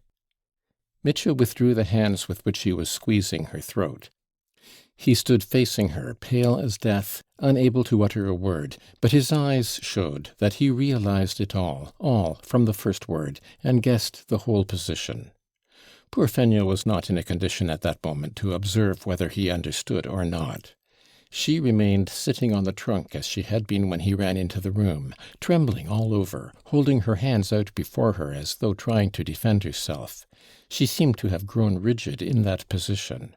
Her wide-open, scared eyes were fixed immovably upon him, and, to make matters worse, both his hands were smeared with blood. On the way, as he ran, he must have touched his forehead with them, wiping off the perspiration, so that on his forehead and his right cheek were blood-stained patches. Fenya was on the verge of hysterics. The old cook had jumped up and was staring at him like a madwoman, almost unconscious with terror. Mitya stood for a moment, then mechanically sank onto a chair next to Fenya. He sat, not reflecting, but, as it were, terror-stricken, benumbed. Yet everything was clear as day. That officer, he knew about him, he knew everything perfectly. He had known it from Grushenka herself, had known that a letter had come from him a month before. So that for a month, for a whole month, this had been going on, a secret from him, till the very arrival of this new man, and he had never thought of him. But how could he? How could he not have thought of him? Why was it he had forgotten this officer, like that, forgotten him as soon as he heard of him? That was the question that faced him like some monstrous thing. And he looked at this monstrous thing with horror, growing cold with horror. But suddenly, as gently and mildly as a gentle and affectionate child, he began speaking to Fenya as though he had utterly forgotten how he had scared and hurt her just now. He fell to questioning Fenya with an extreme preciseness, astonishing in his position, and though the girl looked wildly at his blood-stained hands, she too, with wonderful readiness and rapidity, answered every question as though eager to put the whole truth and nothing but the truth before him. Little by little, even with a sort of enjoyment, she began explaining every detail, not wanting to torment him, but, as it were, eager to be of the utmost service to him. She described the whole of that day in great detail, the visit of Rakitin and Alyosha, how she, Fenya, had stood on the watch, how the mistress had set off, and how she had called out of the window to Alyosha to give him, Mitya, her greetings, and to tell him to remember forever how she had loved him for an hour. Hearing of the message, Mitya suddenly smiled, and there was a flush of colour on his pale cheeks. At the same moment Fenya said to him, not a bit afraid now to be inquisitive, "Look at your hands, Dmitri Fyodorovitch. They're all over blood." "Yes," answered Mitya mechanically. He looked carelessly at his hands and at once forgot them and Fenya's question. He sank into silence again. 20 minutes had passed since he had run in. His first horror was over, but evidently some new fixed determination had taken possession of him. He suddenly stood up, smiling dreamily. "What has happened to you, sir?" said Fenya, pointing to his hands again. She spoke compassionately, as though she felt very near to him now in his grief. Mitya looked at his hands again. "That's blood, Fenya," he said, looking at her with a strange expression. "That's human blood, and, my God, why was it shed? But, Fenya, there's a fence here." He looked at her as though setting her a riddle. "A high fence, and terrible to look at. But at dawn tomorrow, when the sun rises, Mitya will leap over that fence. You don't understand what fence, Fenya, and, never mind, you'll hear tomorrow and understand. And now, good-bye. I won't stand in her way. I'll step aside. I know how to step aside. Live, my joy. You loved me for an hour. Remember Mityenka Karamazov so forever. She always used to call me Mityenka. Do you remember?" And with those words he went suddenly out of the kitchen. Fenya was almost more frightened at this sudden departure than she had been when he ran in and attacked her. Just 10 minutes later, Dmitri went in to Pyotr Ilyitch Perhotin, the young official with whom he had pawned his pistols. It was by now 8:30, and Pyotr Ilyitch had finished his evening tea, and had just put his coat on again to go to the metropolis to play billiards. Mitya caught him coming out. Seeing him, with his face all smeared with blood, the young man uttered a cry of surprise. "Good heavens! What is the matter?" "I've come for my pistols," said Mitya, "and brought you the money. And thanks very much. I'm in a hurry, Pyotr Ilyitch. Please make haste." Pyotr Ilyitch grew more and more surprised. He suddenly caught sight of a bundle of bank notes in Mitya's hand, and what was more, he had walked in holding the notes as no one walks in and no one carries money. He had them in his right hand and held them outstretched as if to show them. Perhotin's servant boy, who met Mitya in the passage, said afterwards that he walked into the passage in the same way, with the money outstretched in his hand, so he must have been carrying them like that even in the streets. They were all rainbow-coloured 100-ruble notes, and the fingers holding them were covered with blood. When Pyotr Ilyitch was questioned, later on, as to the sum of money, he said that it was difficult to judge at a glance, but that it might have been 2,000 or perhaps 3, but it was a big fat bundle. Dmitri Fyodorovitch, so he testified afterwards, seemed unlike himself too, not drunk, but as it were exalted, lost to everything, but at the same time as it were absorbed, as though pondering and searching for something and unable to come to a decision.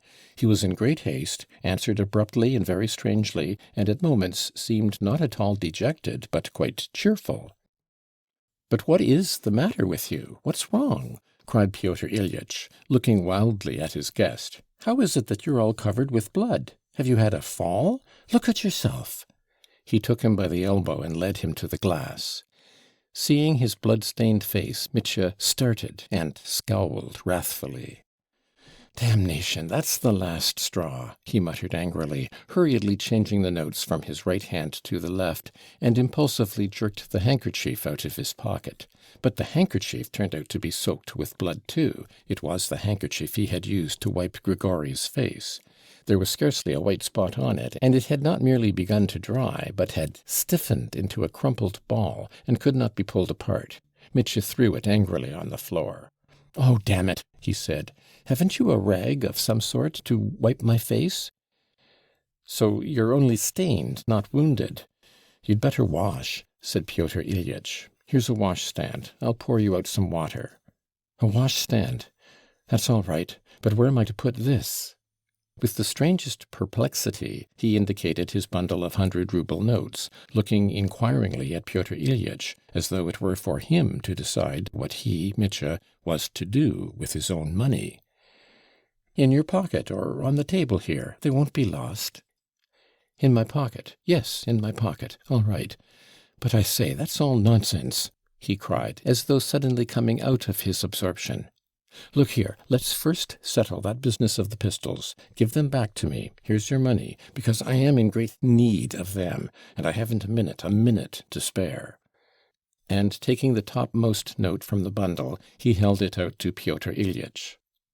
"But I shan't have change enough. Haven't you less?" "No," said Mitya, looking again at the bundle, and as though not trusting his own words, he turned over 2 or 3 of the topmost ones. "No, they're all alike," he added, and again he looked inquiringly at Pyotr Ilyitch. "How have you grown so rich?" the latter asked. "Wait, I'll send my boy to Plotnikov's. They close late, to see if they won't change it. Here, Misha," he called into the passage. "To Plotnikov's shop, first rate," cried Mitya, as though struck by an idea.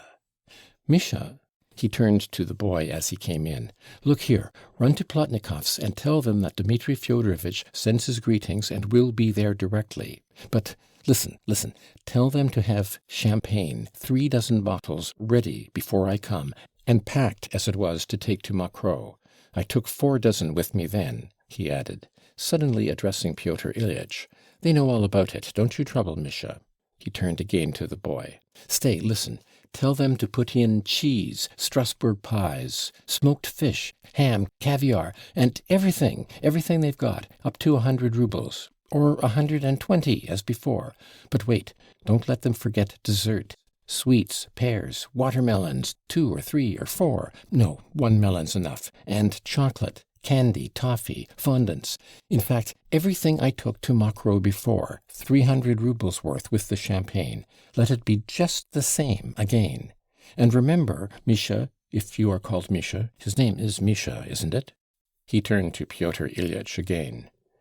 "Wait a minute," Pyotr Ilyitch intervened, listening and watching him uneasily. "You'd better go yourself and tell them. He'll muddle it." "He will. I see he will. Misha, why, I was going to kiss you for the commission. If you don't make a mistake, there's 10 rubles for you. Run along, make haste. Champagne's the chief thing. Let them bring up champagne. And brandy, too. and red and white wine, and all I had then. They know what I had then." "But listen," Pyotr Ilyitch interrupted with some impatience. "I say, let him simply run and change the money, and tell them not to close, and you go and tell them. Give him your note. Be off, Misha. Put your best leg forward." Pyotr Ilyitch seemed to hurry Misha off on purpose, because the boy remained standing with his mouth and eyes wide open, apparently understanding little of Mitya's orders, gazing up with amazement and terror at his blood-stained face and the trembling blood-stained fingers that held the notes. "Well, now come and wash," said Pyotr Ilyitch sternly. "Put the money on the table, or else in your pocket. That's right, come along, but take off your coat." And beginning to help him off with his coat, he cried out again, "Look, your coat's covered with blood too." "It's not the coat. It's only a little here on the sleeve, and that's only here where the handkerchief lay. It must have soaked through. I must have sat on the handkerchief at Fenya's, and the blood's come through," Mitya explained at once with a childlike unconsciousness that was astounding. Pyotr Ilyitch listened, frowning. "Well, you must have been up to something. You must have been fighting with someone," he muttered. They began to wash. Pyotr Ilyitch held the jug and poured out the water. Mitya, in desperate haste, scarcely soaped his hands. They were trembling, and Pyotr Ilyitch remembered it afterwards. But the young official insisted on his soaping them thoroughly and rubbing them more. He seemed to exercise more and more sway over Mitya as time went on. It may be noted in passing that he was a young man of sturdy character. "Look, you haven't got your nails clean. Now rub your face, here, on your temples, by your ear. Will you go in that shirt? Where are you going? Look, all the cuff of your right sleeve is covered with blood." "Yes, it's all bloody," observed Mitya, looking at the cuff of his shirt. "Then change your shirt." "I haven't time. You see, Mitya went on with the same confiding ingenuousness, drying his face and hands on the towel and putting on his coat. "I'll turn it up at the wrist. It won't be seen under the coat. You see?" "Tell me now, what game have you been up to? Have you been fighting with someone? In the tavern again as before? Have you been beating that captain again?" Pyotr Ilyitch asked him reproachfully. "Whom have you been beating now? Or killing, perhaps?" "Nonsense," said Mitya. "Why nonsense?" "Don't worry," said Mitya, and he suddenly laughed. "I smashed an old woman in the marketplace just now." "Smashed? An old woman?" "An old man," cried Mitya, looking Pyotr Ilyitch straight in the face, laughing and shouting at him as though he were deaf. "Confound it, an old woman, an old man. Have you killed someone?" "We made it up. We had a row and made it up, in a place I know of. We parted friends. A fool. He's forgiven me. He's sure to have forgiven me by now. If he had got up, he wouldn't have forgiven me." Mitya suddenly winked. "Only, damn him, you know, I say, Pyotr Ilyitch, damn him. Don't worry about him. I don't want to just now," Mitya snapped out resolutely. "Whatever do you want to go picking quarrels with everyone for? Just as you did with that captain over some nonsense. You've been fighting, and now you're rushing off on the spree. That's you all over. 3 dozen champagne? What do you want all that for?" "Bravo! Now give me the pistols. Upon my honor, I've no time now. I should like to have a chat with you, my dear boy, but I haven't the time. And there's no need. It's too late for talking. Where's my money? Where have I put it?" he cried, thrusting his hands into his pockets. "You put it on the table yourself. Here it is. Had you forgotten? Money's like dirt or water to you, it seems. Here are your pistols. It's an odd thing. At 6 o'clock you pledged them for 10 roubles, and now you've got thousands. 2 or 3, I should say." "3, you bet," laughed Mitya, stuffing the notes into the side pocket of his trousers. "You'll lose it like that. Have you found a gold mine?" "The mines! The gold mines!" Mitya shouted at the top of his voice and went off into a roar of laughter. "Would you like to go to the mines, Perrotin? There's a lady here who'll stump up 3,000 for you if only you'll go. She did it for me, she's so awfully fond of gold mines. Do you know Madame Hollikoff?" "I don't know her, but I've heard of her and seen her. Did she really give you 3,000? Did she, really? Said Pyotr Ilyitch, eyeing him dubiously. As soon as the sun rises tomorrow, as soon as Phoebus ever young flies upwards, praising and glorifying God, you go to her, this Madame Holekoff, and ask her whether she did stump up that 3,000 or not. Try and find out. I don't know on what terms you are. Since you say it so positively, I suppose she did give it to you. You've got the money in your hand, but instead of going to Siberia, you're spending it all. Where are you really off to now, eh? To Macro. To Macro, but it's night. Once the lad had all, now the lad has not, cried Mitya suddenly. How not? You say that with all those thousands? I'm not talking about thousands, damn thousands. I'm talking of the female character. Fickle is the heart of woman, treacherous and full of vice. I agree with Ulysses. That's what he says. I don't understand you. Am I drunk? Not drunk, but worse. I'm drunk in spirit, Pyotr Ilyitch, drunk in spirit, but that's enough. What are you doing, loading the pistol? I'm loading the pistol. Unfastening the pistol case, Mitya actually opened the powder horn and carefully sprinkled and rammed in the charge. Then he took the bullet and, before inserting it, held it in 2 fingers in front of the candle. Why are you looking at the bullet? Asked Pyotr Ilyitch, watching him with uneasy curiosity. Oh, a fancy. Why, if you meant to put that bullet in your brain, would you look at it or not? Why look at it? It's going into my brain, so it's interesting to look and see what it's like. But that's foolishness, a moment's foolishness. Now that's done, he added, putting in the bullet and driving it home with the ramrod. Pyotr Ilyitch, my dear fellow, that's nonsense, all nonsense, and if only you knew what nonsense. Give me a little piece of paper now. Here's some paper. No, a clean, new piece, writing paper, that's right. And taking a pen from the table, Mitya rapidly wrote 2 lines, folded the paper in 4, and thrust it in his waistcoat pocket. He put the pistols in the case, locked it up, and kept it in his hand. Then he looked at Pyotr Ilyitch with a slow, thoughtful smile. Now, let's go. Where are we going? No, wait a minute. Are you thinking of putting that bullet in your brain, perhaps? Pyotr Ilyitch asked uneasily. I was fooling about the bullet. I want to live. I love life. You may be sure of that. I love golden-haired Phoebus and his warm light. Dear Pyotr Ilyitch, do you know how to step aside? What do you mean by stepping aside? Making way for a dear creature and for one I hate, and to let the one I hate become dear. That's what making way means. And to say to them, God bless you, go your way, pass on, while you, that's enough, let's go. Upon my word, I'll tell someone to prevent your going there, said Pyotr Ilyitch, looking at him. What are you going to Mokrow for now? There's a woman there, a woman. That's enough for you. You shut up. Listen, though you're such a savage, I've always liked you. I feel anxious. Thanks, old fellow. I'm a savage, you say. Savages, savages. That's what I am always saying. Savages. Why, here's Misha. I was forgetting him. Misha ran in post-haste with a handful of notes in change, and reported that everyone was in a bustle at the Plotnikovs'. They're carrying down the bottles and the fish and the tea, and it will all be ready directly.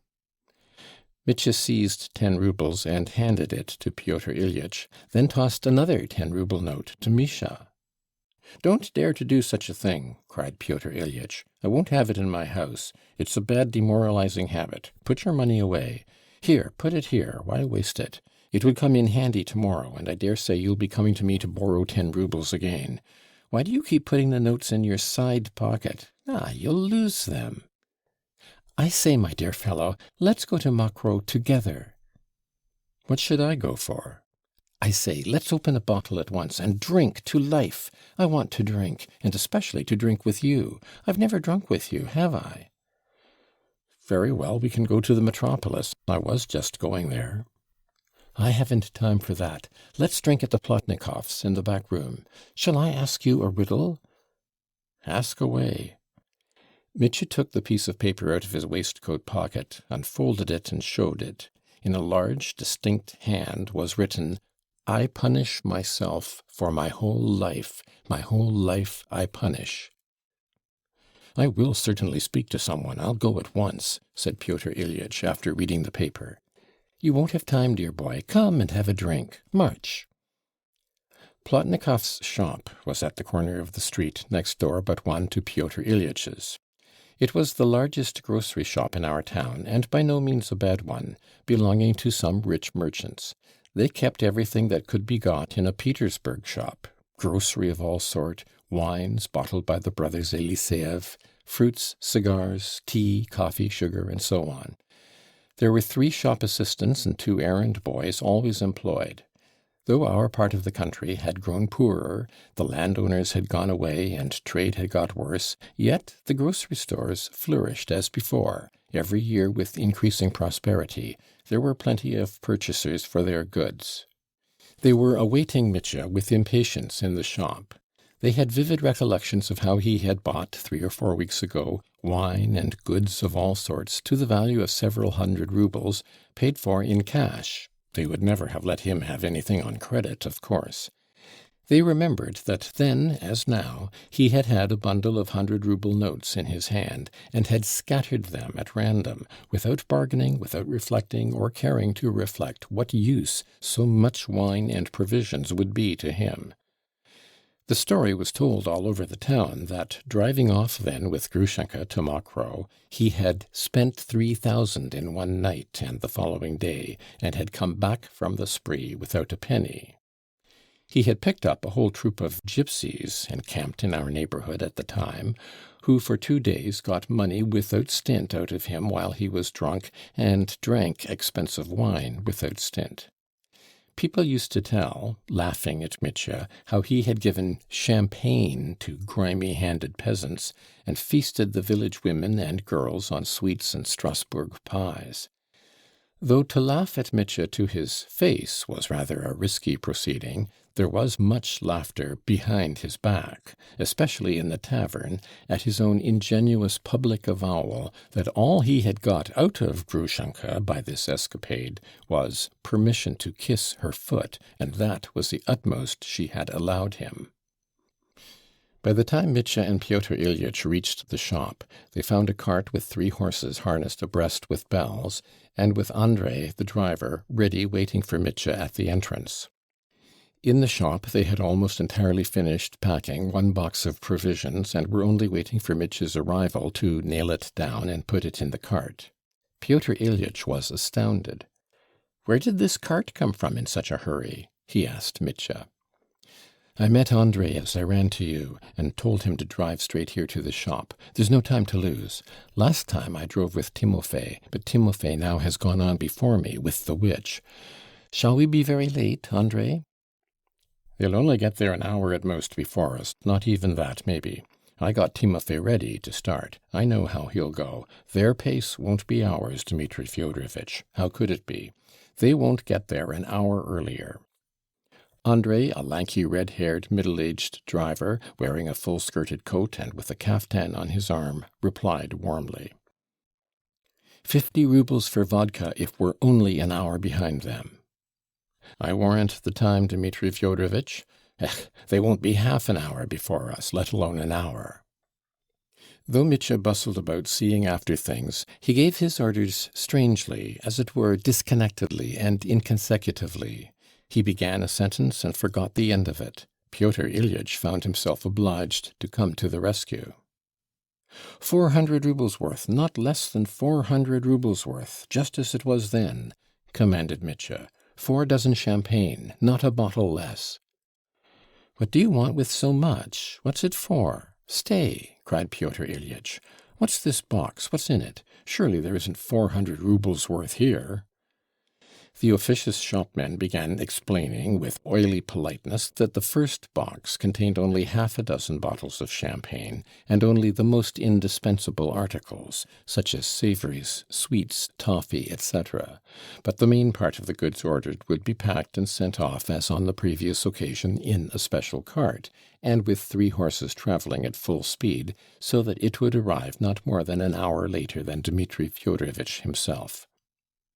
Not more than an hour, not more than an hour, and put in more toffee and fondants. The girls there are so fond of it, Mitya insisted hotly.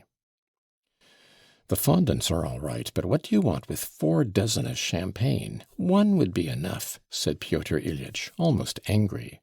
He began bargaining, asking for a bill of the goods, and refused to be satisfied, but he only succeeded in saving 100 roubles. In the end, it was agreed that only 300 roubles worth should be sent. "Well, you may go to the devil," cried Pyotr Ilyitch on second thoughts. "What's it to do with me? Throw away your money, since it's cost you nothing." "This way, my economist, this way. Don't be angry."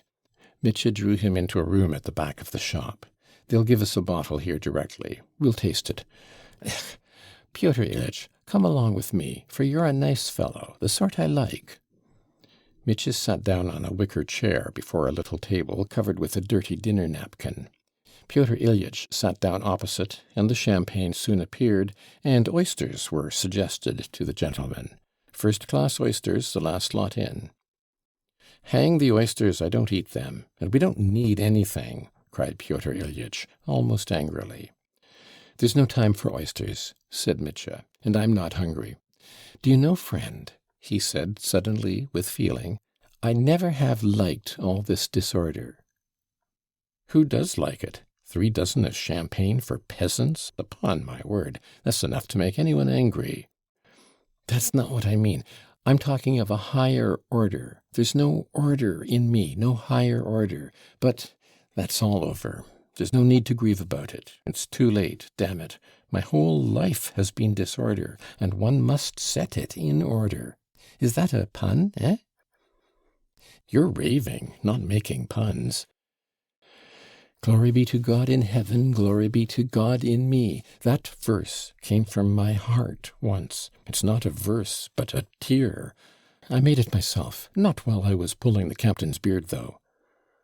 "Why do you bring him in all of a sudden?" "Why do I bring him in? Foolery. All things come to an end. All things are made equal. That's the long and short of it." "You know, I keep thinking of your pistols." "That's all foolery, too. Drink, and don't be fanciful. I love life. I've loved life too much, shamefully much. Enough. Let's drink to life, dear boy. I propose the toast. Why am I pleased with myself? I'm a scoundrel, but I'm satisfied with myself, and yet I'm tortured by the thought that I'm a scoundrel but satisfied with myself. I bless the creation. I'm ready to bless God and his creation directly, but I must kill one noxious insect for fear it should crawl and spoil life for others. Let us drink to life, dear brother. What can be more precious than life? Nothing. To life, and to one queen of queens." "Let's drink to life and to your queen too, if you like." They drank a glass each. Although Mitya was excited and expansive, yet he was melancholy too. It was as though some heavy, overwhelming anxiety were weighing upon him. "Misha, here's your Misha come. Misha, come here, my boy. Drink this glass to Phoebus the golden-haired, of tomorrow morn." "What are you giving it him for?" cried Pyotr Ilyitch irritably. Yes, let me. I want to." Ech. Misha emptied the glass, bowed, and ran out. "He'll remember it afterwards," Mitya remarked. "Woman, I love woman. What is woman? The queen of creation. My heart is sad, my heart is sad, Pyotr Ilyitch. Do you remember Hamlet? I am very sorry, good Horatio. Alas, poor Yorick. Perhaps that's me, Yorick. Yes, I'm Yorick now, and a skull afterwards." Pyotr Ilyitch listened in silence. Mitya, too, was silent for a while. "What dog's that you've got here?" he asked the shopman casually, noticing a pretty little lapdog with dark eyes sitting in the corner. "It belongs to Varvara Alexievna, the mistress," answered the clerk. "She brought it and forgot it here. It must be taken back to her." "I saw one like it in the regiment," murmured Mitya dreamily, "only that one had its hind leg broken. By the way, Pyotr Ilyitch, I wanted to ask you, have you ever stolen anything in your life?" "What a question!" "Oh, I didn't mean anything. From somebody's pocket, you know. I don't mean government money. Everyone steals that, and no doubt you do too." "You go to the devil." "I'm talking of other people's money. Stealing straight out of a pocket, out of a purse, eh?" "I stole 20 kopecks from my mother when I was 9 years old. I took it off the table on the sly and held it tight in my hand." "Well, and what happened?" "Oh, nothing. I kept it 3 days, then I felt ashamed, confessed, and gave it back." "And what then?" "Naturally, I was whipped. But why do you ask? Have you stolen something?" "I have," said Mitya, winking slyly. "What have you stolen?" inquired Pyotr Ilyitch curiously. "I stole 20 kopecks from my mother when I was 9 years old and gave it back 3 days after." As he said this, Mitya suddenly got up. "Dmitri Fyodorovitch, won't you come now?" called Andrei from the door of the shop. "Are you ready? We'll come." Mitya started. "A few more last words, and, Andrei, a glass of vodka at starting. Give him some brandy as well. That box, the one with the pistols, put under my seat. Goodbye, Pyotr Ilyitch. Don't remember evil against me." "But you're coming back tomorrow?" "Of course." "Will you settle the little bill now?" cried the clerk, springing forward. "Oh yes, the bill, of course." He pulled the bundle of notes out of his pocket again, picked out 300 roubles, threw them on the counter, and ran hurriedly out of the shop. Everyone followed him out, bowing and wishing him good luck. Andrei, coughing from the brandy he had just swallowed, jumped up on the box. But Mitya was only just taking his seat when suddenly, to his surprise, he saw Fenya before him. She ran up panting, clasped her hands before him with a cry, and plumped down at his feet. "Dmitri Fyodorovitch, dear, good Dmitri Fyodorovitch, don't harm my mistress. And it was I told you all about it. And don't murder him. He came first. He's hers. He'll marry Agrafena Alexandrovna now. That's why he's come back from Siberia. Dmitri Fyodorovitch, dear, don't take a fellow creature's life." "Tut, tut, tut! That's it, is it? So you're off there to make trouble," muttered Pyotr Ilyitch. "Now it's all clear as daylight. Dmitri Fyodorovitch, give me your pistols at once if you mean to behave like a man," he shouted aloud to Mitya. "Do you hear, Dmitri?" "The pistols? Wait a bit, brother. I'll throw them into the pool on the road," answered Mitya. "Fenya, get up. Don't kneel to me. Mitya won't hurt anyone. The silly fool won't hurt anyone again. But I say, Fenya," he shouted after having taken his seat, "I hurt you just now, so forgive me and have pity on me. Forgive a scoundrel. But it doesn't matter if you don't. It's all the same now. Now then, Andrei, look alive. Fly along, full speed." Andrei whipped up the horses, and the bells began ringing. "Goodbye, Pyotr Ilyitch. My last tear is for you." "He's not drunk, but he keeps babbling like a lunatic," Pyotr Ilyitch thought as he watched him go. He had half a mind to stay and see the cart packed with the remaining wines and provisions, knowing that they would deceive and defraud Mitya. But, suddenly feeling vexed with himself, he turned away with a curse and went to the tavern to play billiards. "He's a fool, though he's a good fellow," he muttered as he went. "I've heard of that officer, Grushenka's former flame. Well, if he has turned up... Ugh, those pistols! Damn it all! I'm not his nurse. Let them do what they like. Besides, it'll all come to nothing. They're a set of brawlers, that's all. They'll drink and fight and make friends again. They are not men who do anything real. What does he mean by 'I'm stepping aside, I'm punishing myself'? It'll come to nothing. He's shouted such phrases 1,000 times, drunk in the taverns. But now he's not drunk. Drunk in spirit? They're fond of fine phrases, the villains. Am I his nurse? He must have been fighting. His face was all over blood. With whom? I shall find out at the metropolis. And his handkerchief was soaked in blood. It's still lying on my floor. Hang it. He reached the tavern in a bad humour and at once made up a game. The game cheered him. He played a second game, and suddenly began telling one of his partners that Dmitri Karamazov had come in for some cash again, something like 3,000 roubles, and had gone to Mokroe again to spend it with Grushenka. This news roused singular interest in his listeners. They all spoke of it, not laughing, but with a strange gravity. They left off playing. 3,000? But where can he have got 3,000? Questions were asked. The story of Madame Holikoff's present was received with skepticism. Hasn't he robbed his old father? That's the question. 3,000? There's something odd about it. He boasted aloud that he would kill his father. We all heard him here, and it was 3,000 he talked about. Pyotr Ilyitch listened. All at once he became short and dry in his answers. He said not a word about the blood on Mitya's face and hands, though he had meant to speak of it at first. They began a third game, and by degrees the talk about Mitya died away. But by the end of the third game Pyotr Ilyitch felt no more desire for billiards. He laid down the cue, and without having supper as he had intended, he walked out of the tavern. When he reached the market-place, he stood still in perplexity, wondering at himself. He realized that what he wanted was to go to Fyodor Pavlovitch's and find out if anything had happened there. On account of some stupid nonsense, as it's sure to turn out. Am I going to wake up the household and make a scandal? Phew! Damn it! Is it my business to look after them? In a very bad humour he went straight home, and suddenly remembered Fenya.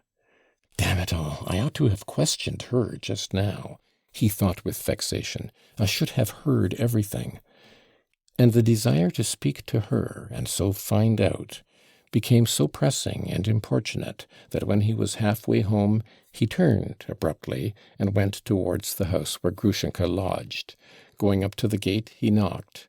The sound of the knock in the silence of the night sobered him and made him feel annoyed. And no one answered him. Everyone in the house was asleep. And I shall be making a fuss, he thought, with a feeling of positive discomfort. But instead of going away altogether, he fell to knocking again with all his might, filling the street with clamour. Not coming? Well, I will knock them up, I will, he muttered at each knock, fuming at himself, but at the same time he redoubled his knocks on the gate. End of section 50.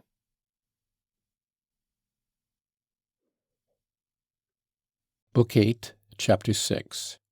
I am coming too. But Dmitri Fyodorovitch was speeding along the road. It was a little more than 20 versts to Mokroe, but Andrei's 3 horses galloped at such a pace that the distance might be covered in an hour and a quarter.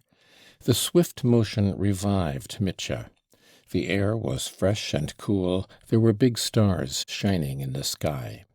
It was the very night, and perhaps the very hour, in which Alyosha fell on the earth and rapturously swore to love it for ever and ever. All was confusion in Mitya's soul, but although many things were goading his heart, at that moment his whole being was yearning for her, his queen, to whom he was flying to look on her for the last time. One thing I can say for certain, his heart did not waver for one instant. I shall perhaps not be believed when I say that this jealous lover felt not the slightest jealousy of this new rival, who seemed to have sprung out of the earth. If any other had appeared on the scene, he would have been jealous at once, and would perhaps have stained his fierce hands with blood again. But as he flew through the night, he felt no envy, no hostility even, for the man who had been her first lover. It is true, he had not yet seen him. Here there was no room for dispute. It was her right and his. This was her first love, which, after 5 years, she had not forgotten. So she had loved him only for those 5 years. And I? How do I come in? What right have I? Step aside, Mitya, and make way. What am I now?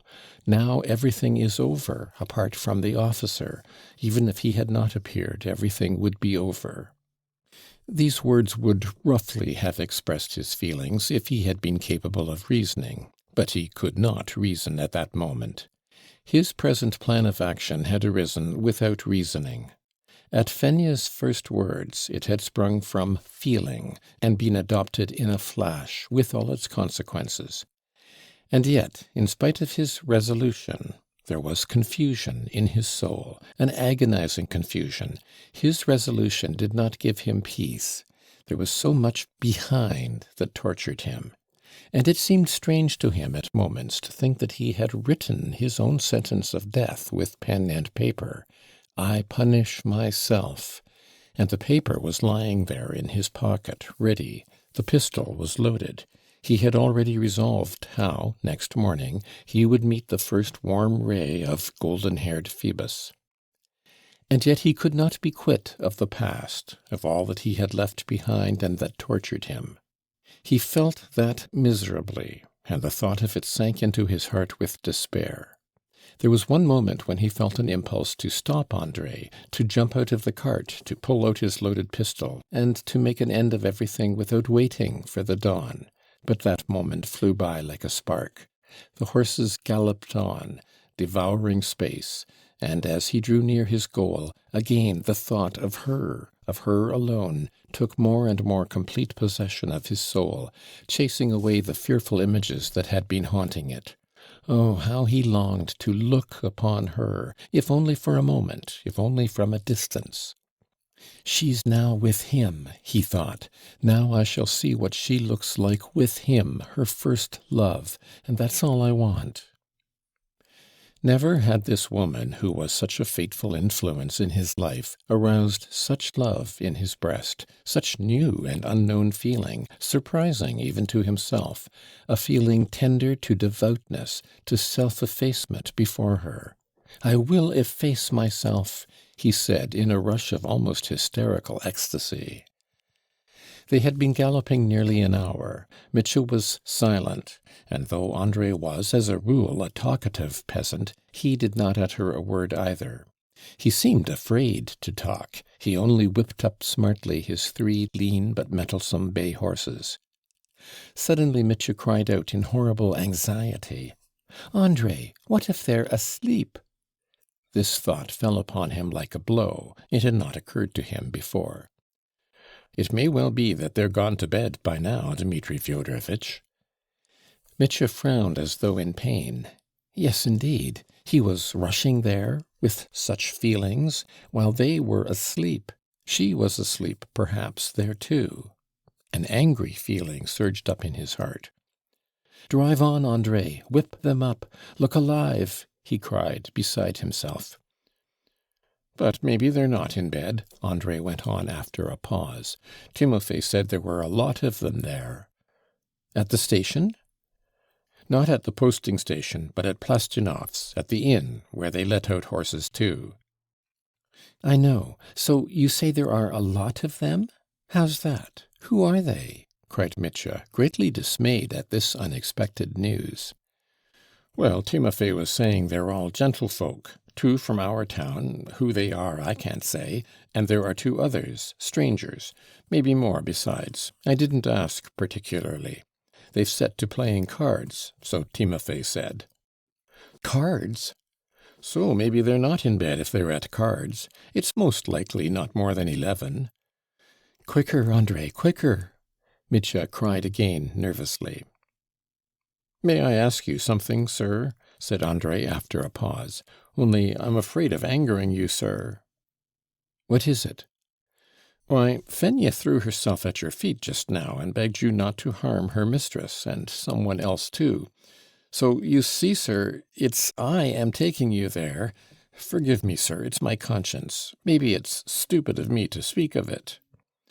Mitya suddenly seized him by the shoulders from behind. Are you a driver? He asked frantically. Yes, sir. Then you know that one has to make way. What would you say to a driver who wouldn't make way for anyone, but would just drive on and crush people? No, a driver mustn't run over people. One can't run over a man. One can't spoil people's lives. And if you have spoilt a life, punish yourself.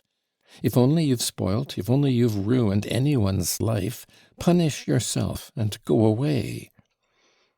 These phrases burst from Mitya almost hysterically. Though Andrei was surprised at him, he kept up the conversation. That's right, Dmitri Fyodorovitch, you're quite right. One mustn't crush or torment a man or any sort of creature, for every creature is created by God. Take a horse, for instance. For some folks, even among us drivers, drive anyhow. Nothing will restrain them. They just force it along. To hell? Mitya interrupted and went off into his abrupt, short laugh. Andrei, simple soul, he seized him by the shoulders again. Tell me, will Dmitri Fyodorovitch Karamazov go to hell or not? What do you think? I don't know, darling. It depends on you, for you are... You see, sir, when the Son of God was nailed on the cross and died, he went straight down to hell from the cross and set free all sinners that were in agony. And the devil groaned because he thought that he would get no more sinners in hell. And God said to him then, Don't groan, for you shall have all the mighty of the earth, the rulers, the chief judges, and the rich men, and shall be filled up as you have been in all the ages, till I come again. Those were his very words. A peasant legend, capital. Whip up the left, Andrei. So you see, sir, who it is hell's for, said Andrei, whipping up the left horse. But you're like a little child, that's how we look on you. And though you're hasty-tempered, sir, yet God will forgive you for your kind heart. And you, do you forgive me, Andrei? What should I forgive you for, sir? You've never done me any harm. No, for everyone, for everyone. You here alone, on the road, will you forgive me for everyone? Speak, simple peasant heart. Oh, sir, I feel afraid of driving you. Your talk is so strange. But Mitya did not hear. He was frantically praying and muttering to himself. Lord, receive me with all my lawlessness, and do not condemn me. Let me pass by thy judgment. Do not condemn me, for I have condemned myself. Do not condemn me, for I love thee, O Lord. I am a wretch, but I love thee. If thou sendest me to hell, I shall love thee there, and from there I shall cry out that I love thee for ever and ever. But let me love to the end, here and now, for just 5 hours, till the first light of thy day. For I love the queen of my soul. I love her, and I cannot help loving her. Thou seest my whole heart. I shall gallop up, I shall fall before her, and say, You are right to pass on and leave me. Farewell, and forget your victim. Never fret yourself about me.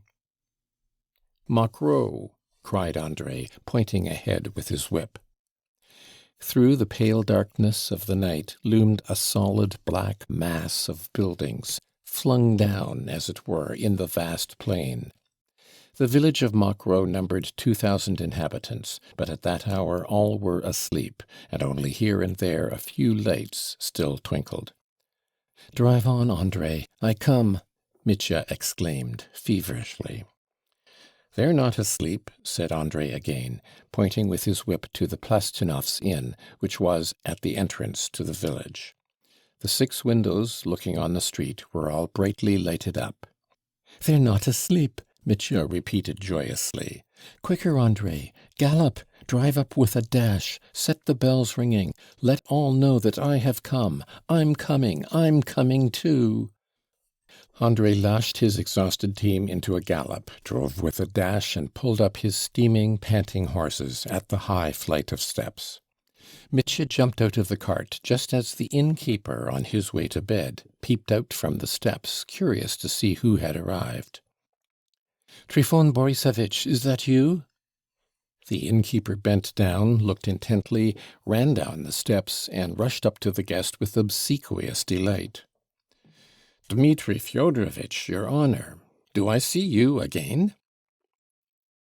Trifon Borissovitch was a thick-set, healthy peasant of middle height with a rather fat face. His expression was severe and uncompromising, especially with the peasants of Mokroe, but he had the power of assuming the most obsequious countenance when he had an inkling that it was to his interest. He dressed in Russian style, with a shirt buttoning down on one side and a full-skirted coat. He had saved a good sum of money, but was forever dreaming of improving his position. More than half the peasants were in his clutches. Everyone in the neighborhood was in debt to him. From the neighboring landowners he bought and rented lands which were worked by the peasants in payment of debts which they could never shake off.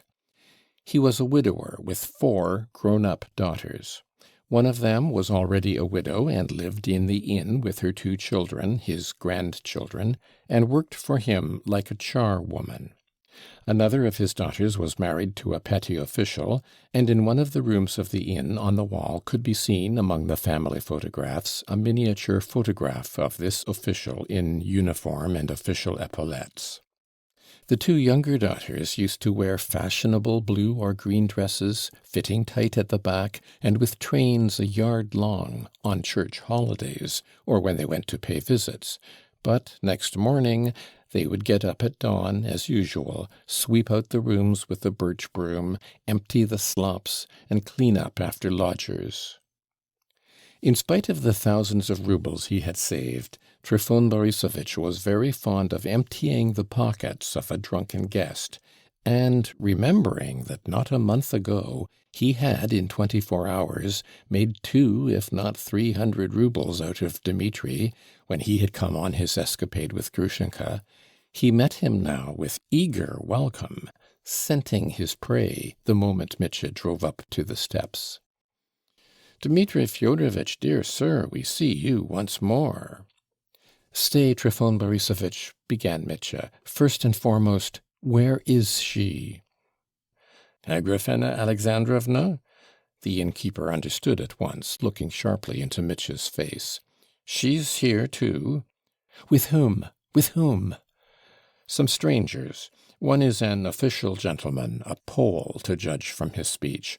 He sent the horses for her from here, and there's another with him, a friend of his or a fellow traveller, there's no telling. They're dressed like civilians." "Well, are they feasting? Have they money?" "Poor sort of a feast. Nothing to boast of, Dmitri Fyodorovitch." "Nothing to boast of? And who are the others?" "They're 2 gentlemen from the town. They've come back from Cherny, and are putting up here. One's quite a young gentleman, a relative of Mr. Musov he must be, but I've forgotten his name. And I expect you know the other too, a gentleman called Maximov. He's been on a pilgrimage, so he says, to the monastery in the town. He's travelling with this young relation of Mr. Musov."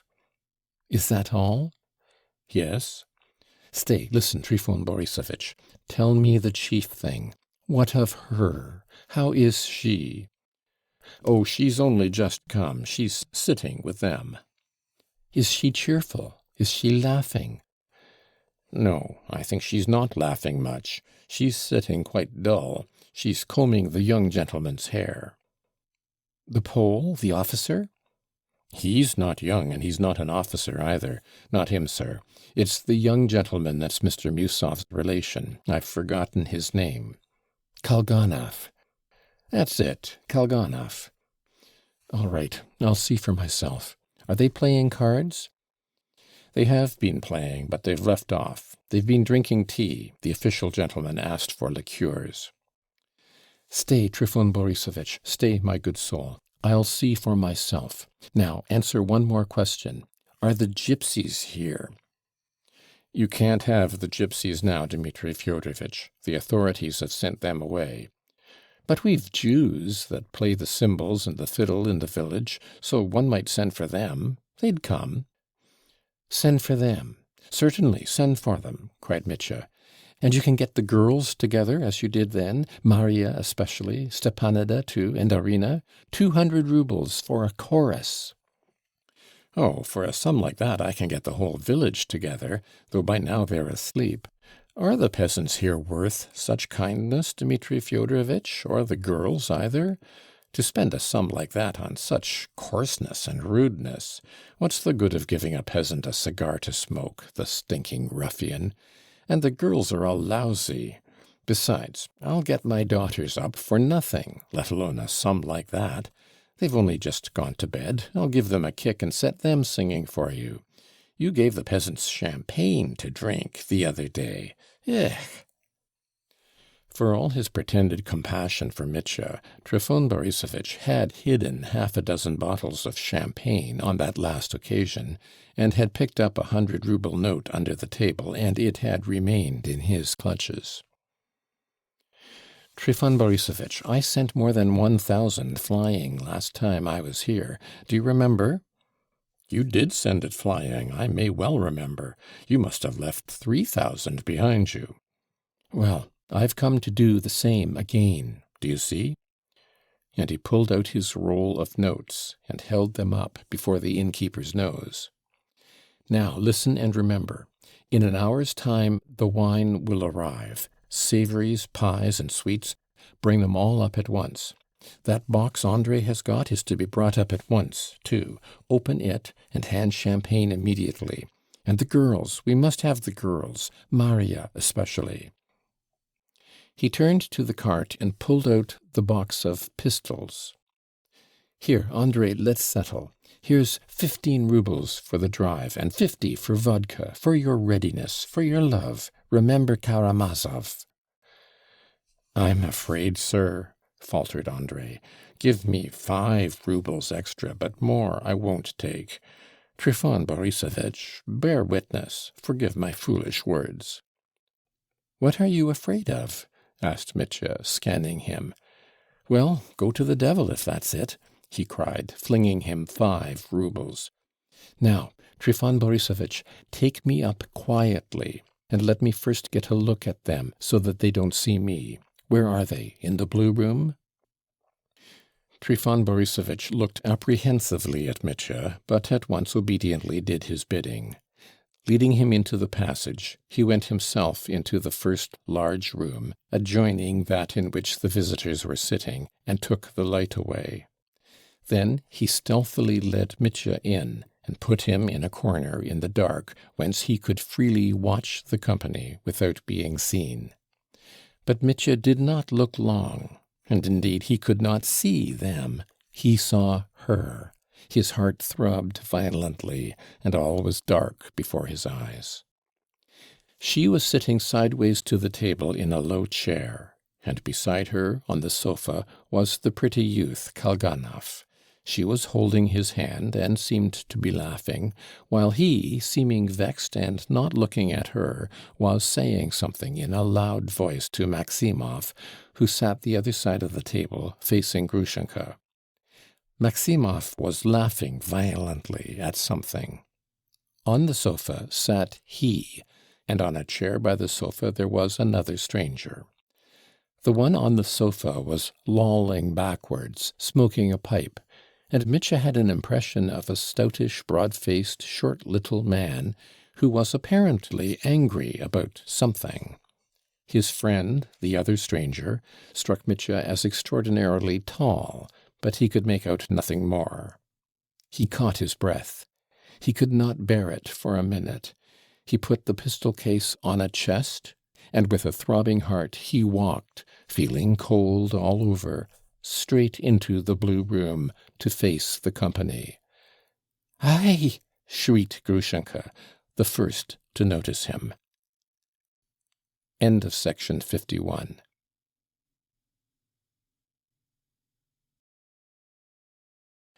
Book 8, Chapter 7. The First and Rightful Lover. With his long, rapid strides, Mitya walked straight up to the table. "Gentlemen," he said in a loud voice, almost shouting, yet stammering at every word. I'm all right. Don't be afraid," he exclaimed. There's nothing the matter." He turned suddenly to Grushenka, who had shrunk back in her chair towards Kalganov, and clasped his hand tightly. I'm coming too. I'm here till morning. Gentlemen, may I stay with you till morning? Only till morning, for the last time, in this same room." So he finished, turning to the fat little man with the pipe sitting on the sofa. The latter removed his pipe from his lips with dignity, and observed severely, "Tanya, we're here in private. There are other rooms." "Why, it's you, Dmitri Fyodorovitch. What do you mean?" answered Kalganov suddenly. "Sit down with us. How are you?" "Delighted to see you, dear, and, precious fellow, I've always thought a lot of you," Mitya responded, joyfully and eagerly, at once holding out his hand across the table. "Ay, how tight you squeeze! You've quite broken my fingers," laughed Kalganov. "He always squeezes like that, always," Grushenka put in gaily, with a timid smile, seeming suddenly convinced from Mitya's face that he was not going to make a scene. She was watching him with intense curiosity and still some uneasiness. She was impressed by something about him, and indeed the last thing she expected of him was that he would come in and speak like this at such a moment. "Good evening," Maximov ventured blandly on the left. Mitya rushed up to him, too. "Good evening, you're here too. How glad I am to find you here too. Gentlemen, he addressed the Polish gentleman with the pipe again, evidently taking him for the most important person present. "I flew here. I wanted to spend my last day, my last hour, in this room, in this very room, where I too adored my queen.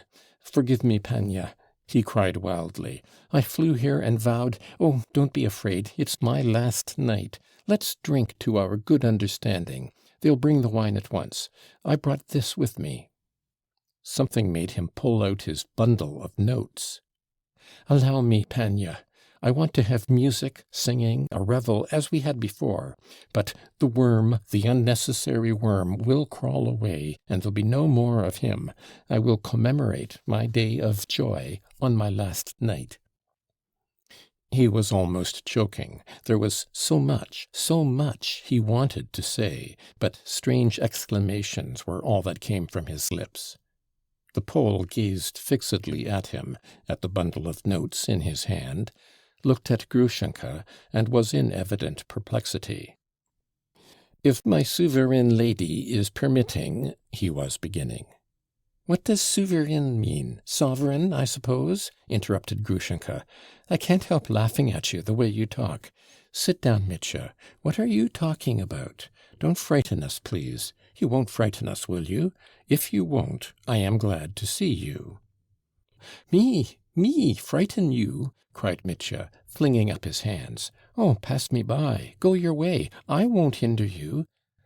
And suddenly he surprised them all, and no doubt himself as well, by flinging himself on a chair and bursting into tears, turning his head away to the opposite wall, while his arms clasped the back of the chair tight, as though embracing it. Come, what a fellow you are!" cried Grushenka reproachfully. "That's just how he comes to see me. He begins talking, and I can't make out what he means. He cried like that once before, and now he's crying again. It's shameful. Why are you crying? As though you had anything to cry for," she added enigmatically, emphasizing each word with some irritability. I'm not crying. Well, good evening." He instantly turned round in his chair and suddenly laughed, not his abrupt wooden laugh, but a long, quivering, inaudible, nervous laugh. "Well, there you are again. Come, cheer up, Grushenka said to him persuasively. "I'm very glad you've come, very glad, Mitya, do you hear? I'm very glad. I want him to stay here with us," she said peremptorily, addressing the whole company, though her words were obviously meant for the man sitting on the sofa. I wish it. and if he goes away, I shall go too," she added with flashing eyes.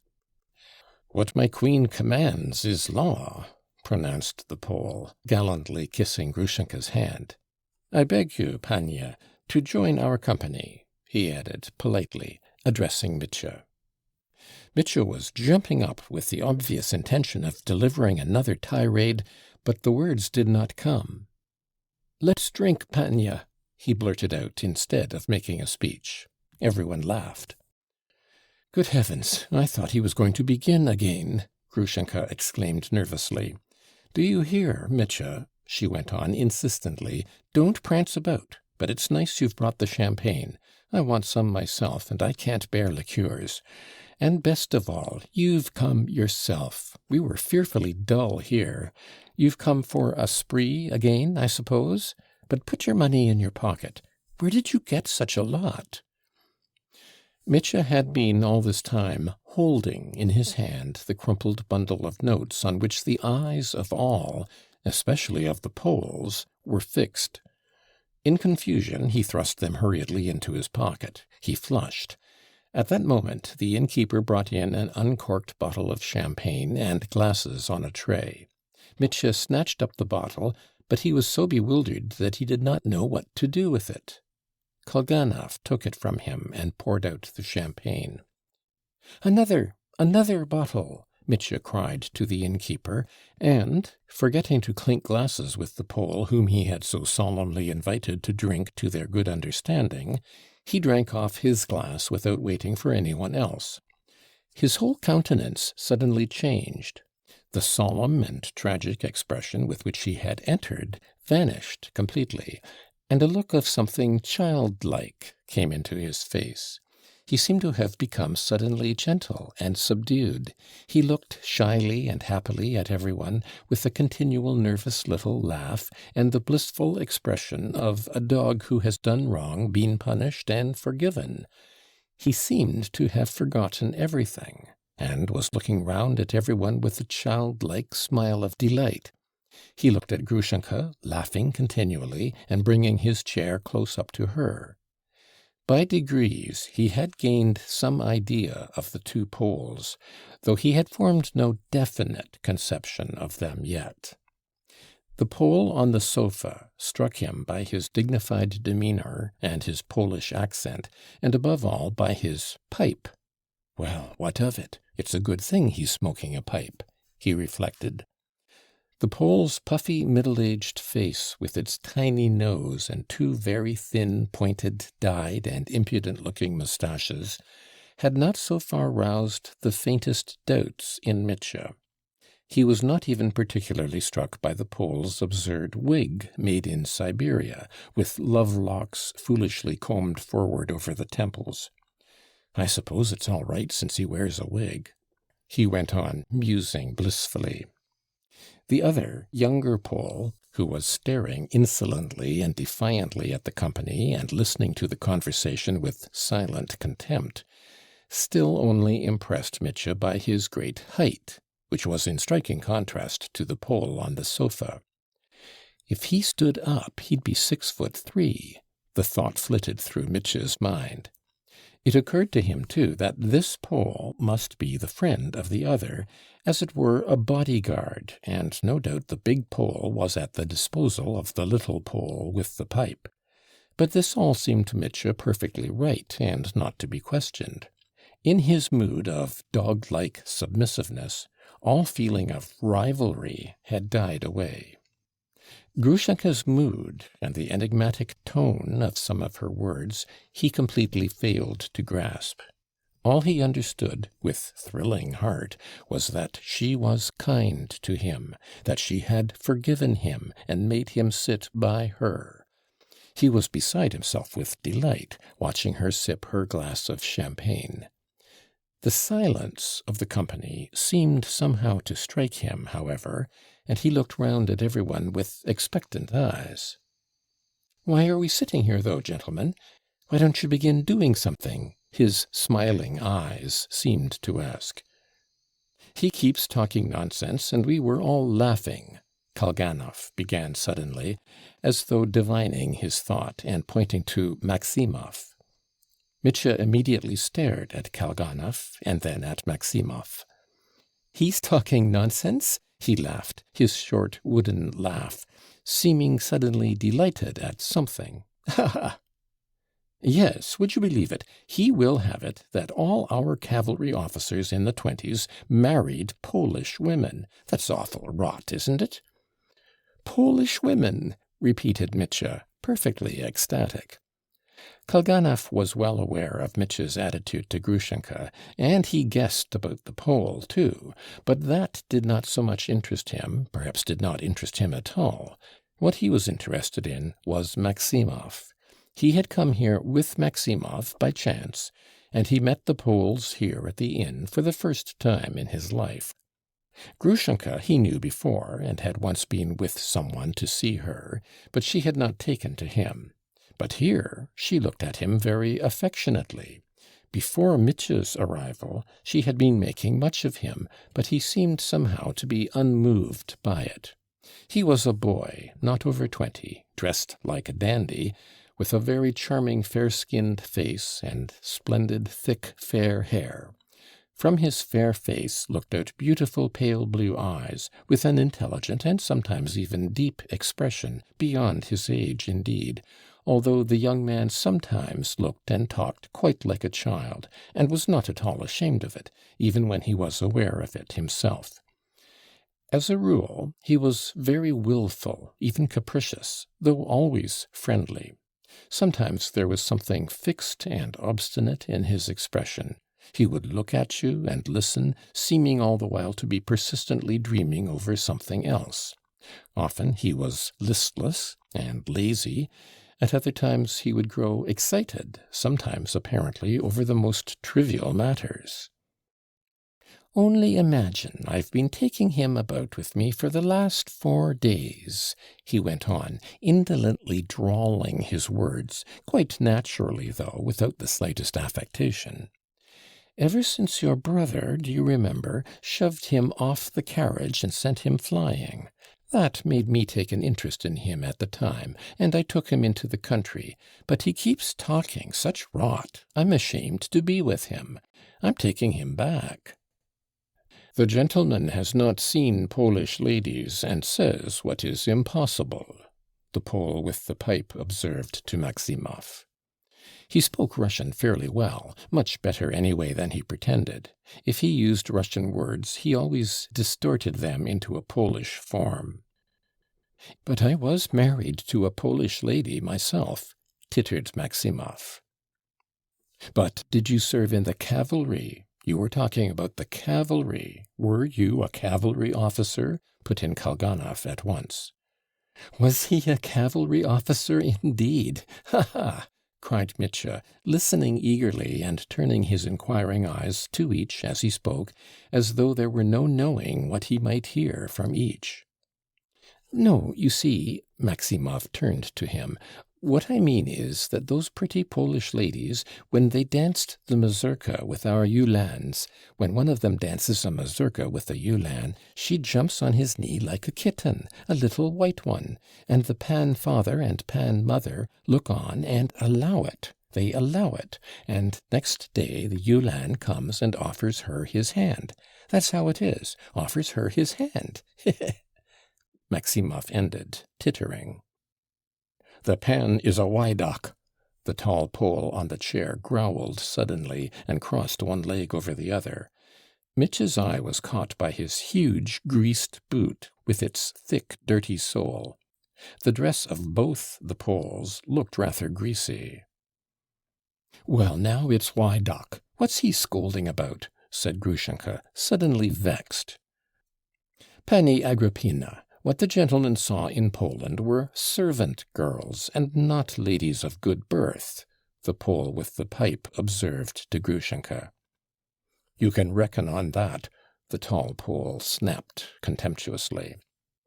"What next? Let him talk. People talk. Why hinder them? It makes it cheerful," Grushenka said crossly. "I'm not hindering them, Pani," said the Pole in the wig, with a long look at Grushenka, and relapsing into dignified silence, he sucked his pipe again. No, no, the Polish gentleman spoke the truth. Kalganov got excited again, as though it were a question of vast import. He's never been in Poland, so how can he talk about it? I suppose you weren't married in Poland, were you? No, in the province of Smolensk. Only a Ulan had brought her to Russia before that, my future wife, with her mamma and her aunt, and another female relation with a grown-up son. He brought her straight from Poland and gave her up to me. He was a lieutenant in our regiment, a very nice young man. At first he meant to marry her himself, but he didn't marry her, because she turned out to be lame. So you married a lame woman? Cried Kalganov. Yes, they both deceived me a little bit at the time and concealed it. I thought she was hopping. She kept hopping. I thought it was for fun. So pleased she was going to marry you, yelled Kalganov in a ringing, childish voice.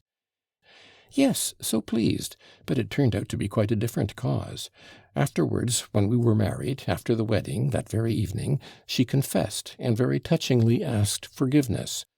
I once jumped over a puddle when I was a child, she said, and injured my leg.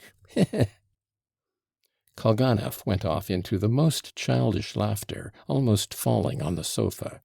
Grushenka, too, laughed. Mitya was at the pinnacle of happiness. Do you know, that's the truth. He's not lying now, exclaimed Kalganov, turning to Mitya. And do you know, he's been married twice. It's his first wife he's talking about. But his second wife, do you know, ran away and is alive now. Is it possible? Said Mitya, turning quickly to Maximov with an expression of the utmost astonishment. Yes, she did run away. I've had that unpleasant experience, Maximov modestly assented, with a monsieur. And what was worse, she'd had all my little property transferred to her beforehand. You're an educated man, she said to me. You can always get your living. She settled my business with that. A venerable bishop once said to me, one of your wives was lame, but the other was too light-footed. Listen, listen, cried Kalganov, bubbling over. If he's telling lies, and he often is, he's only doing it to amuse us all. There's no harm in that, is there? You know, I sometimes like him. He's awfully low, but it's natural to him, eh? Don't you think so? Some people are low from self-interest, but he's simply so from nature. Only fancy, he claims, he was arguing about it all the way yesterday, that Gogol wrote Dead Souls about him. Do you remember, there's a landowner called Maximov in it, whom Nozdryov thrashed. He was charged, do you remember, for inflicting bodily injury with rods on the landowner Maximov in a drunken condition. Would you believe it? He claims that he was that Maximov and that he was beaten. Now, can it be so? Tchitchikov made his journey at the very latest at the beginning of the 20s, so that the dates don't fit. He couldn't have been thrashed then. He couldn't, could he? It was difficult to imagine what Kalganov was excited about, but his excitement was genuine. Mitya followed his lead without protest. Well, but if they did thrash him, he cried, laughing. It's not that they thrashed me exactly, but what I mean is, put in Maximov. What do you mean? Either they thrashed you or they didn't. What o'clock is it, Panya? The Pole with the pipe asked his tall friend with a bored expression. The other shrugged his shoulders in reply. Neither of them had a watch. Why not talk? Let other people talk. Mustn't other people talk because you're bored? Grushenka flew at him with evident intention of finding fault. Something seemed for the first time to flash upon Mitya's mind. This time the Pole answered with unmistakable irritability. Pani, I didn't oppose it. I didn't say anything. All right, then. Come, tell us your story, Grushenka cried to Maximov. Why are you all silent? There's nothing to tell. It's all so foolish, answered Maximov at once, with evident satisfaction, mincing a little. Besides, all that's by way of allegory in Gogol, for he's made all the names have a meaning.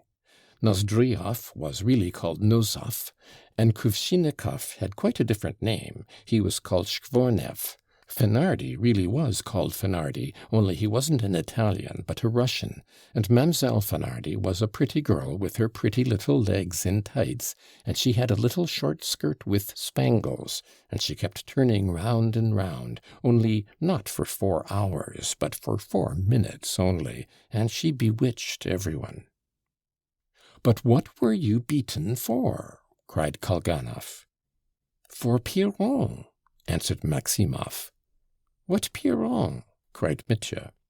"The famous French writer Piron. We were all drinking then, a big party of us, in a tavern at that very fair. They'd invited me, and first of all I began quoting epigrams. 'Is that you, Boileau? What a funny get-up!' And Boileau answers that he's going to a masquerade, that is, to the bath. And they took it to themselves. So I made haste to repeat another, very sarcastic, well known to all educated people. 'Yes, Sappho and Phaon are we, but one grief is weighing on me, you don't know your way to the sea.'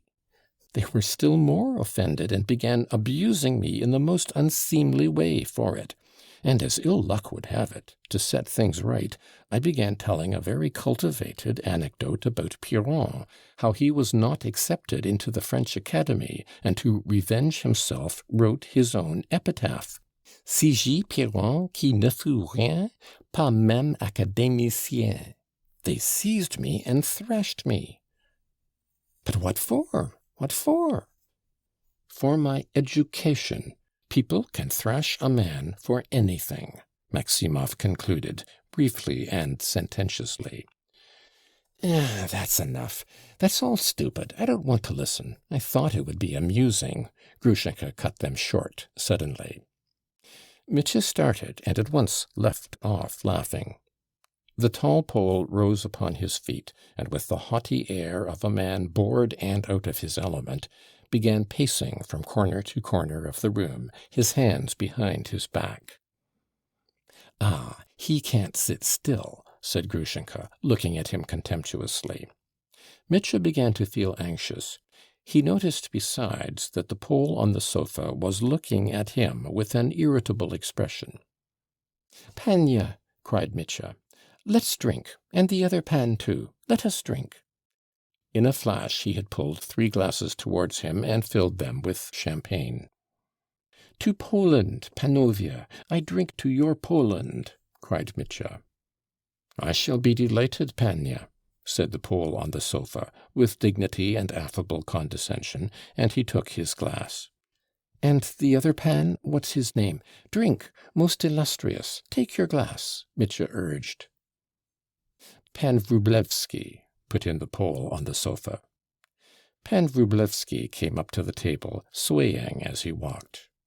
"To Poland, Panovia!" cried Mitya, raising his glass. "Hurrah!" All 3 drank. Mitya seized the bottle and again poured out 3 glasses. "Now to Russia, Panovia, and let us be brothers." "Pour out some for us," said Grushenka. "I'll drink to Russia too."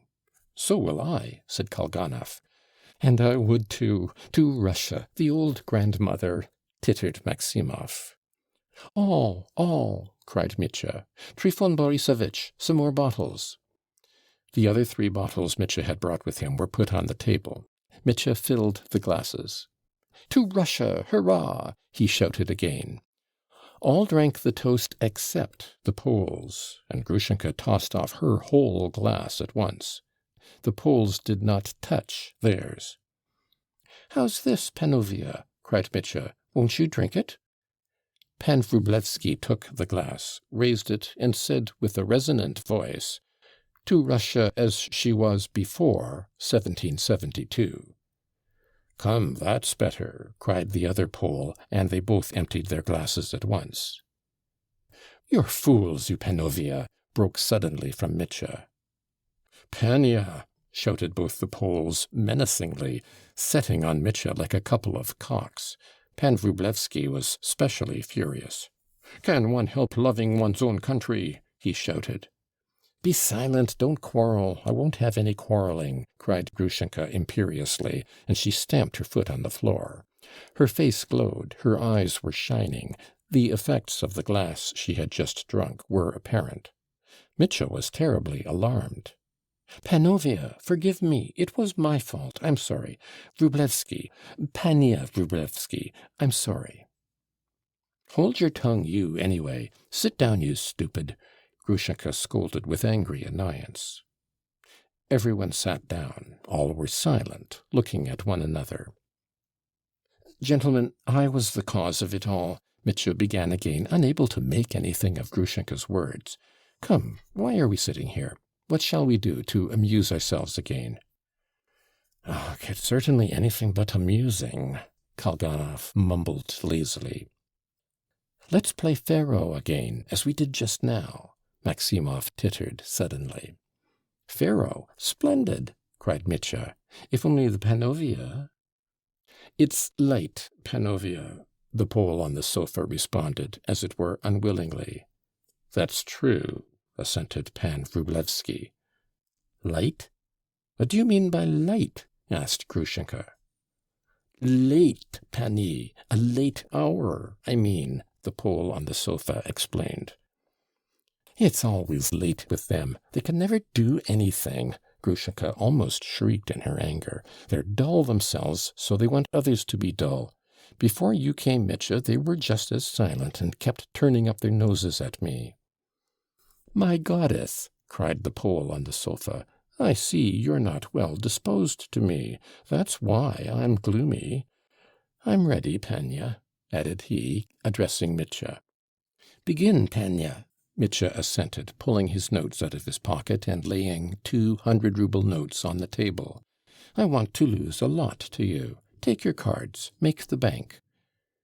"We'll have cards from the landlord, Panya," said the little Pole, gravely and emphatically. "That's much the best way," chimed in Pan Wrublewsky. "From the landlord? Very good, I understand. Let's get them from him. Cards!"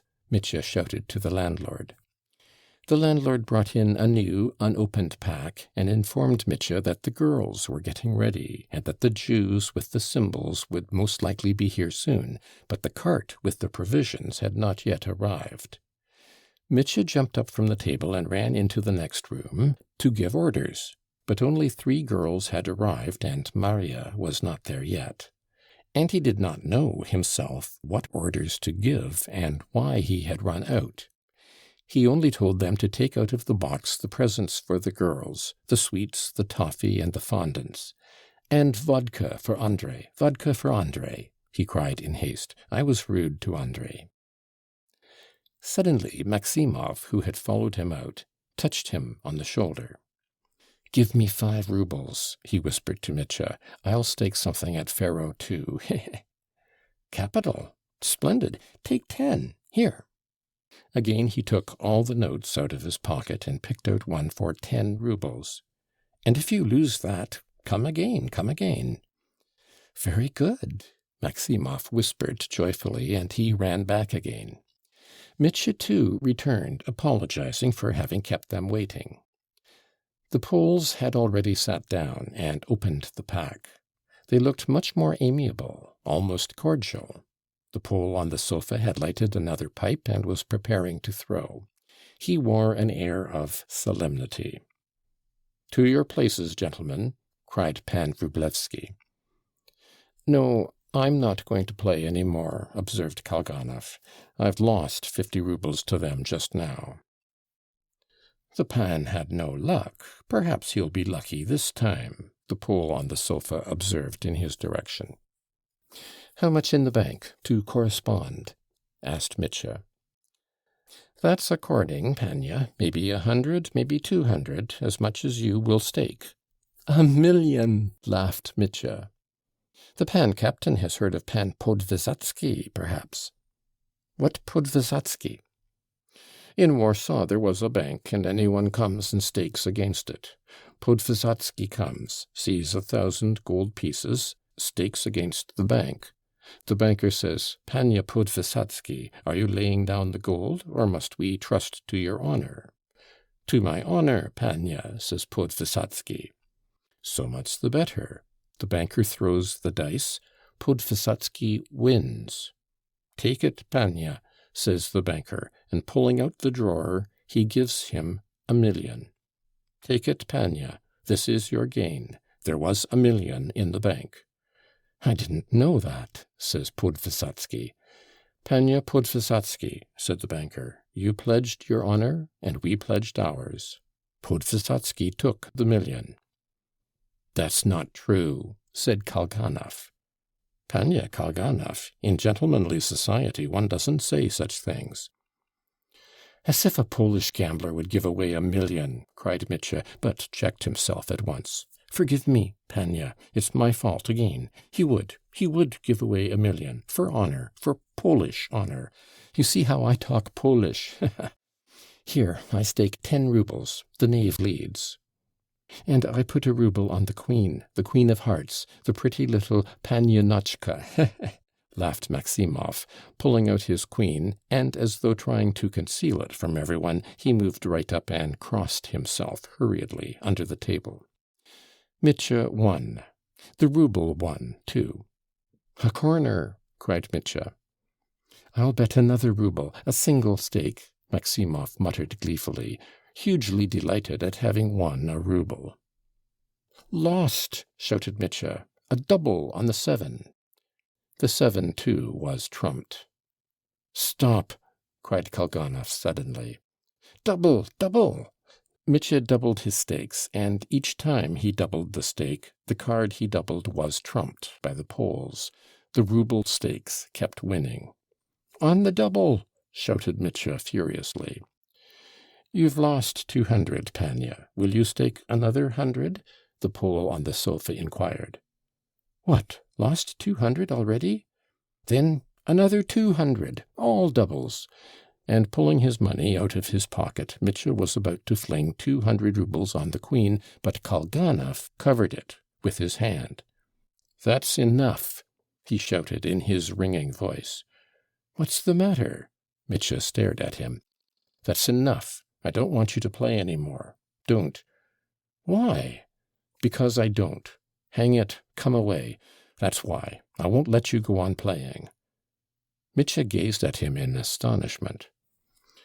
"Give it up, Mitya. He may be right. You've lost a lot as it is," said Grushenka, with a curious note in her voice. Both the Poles rose from their seats with a deeply offended air.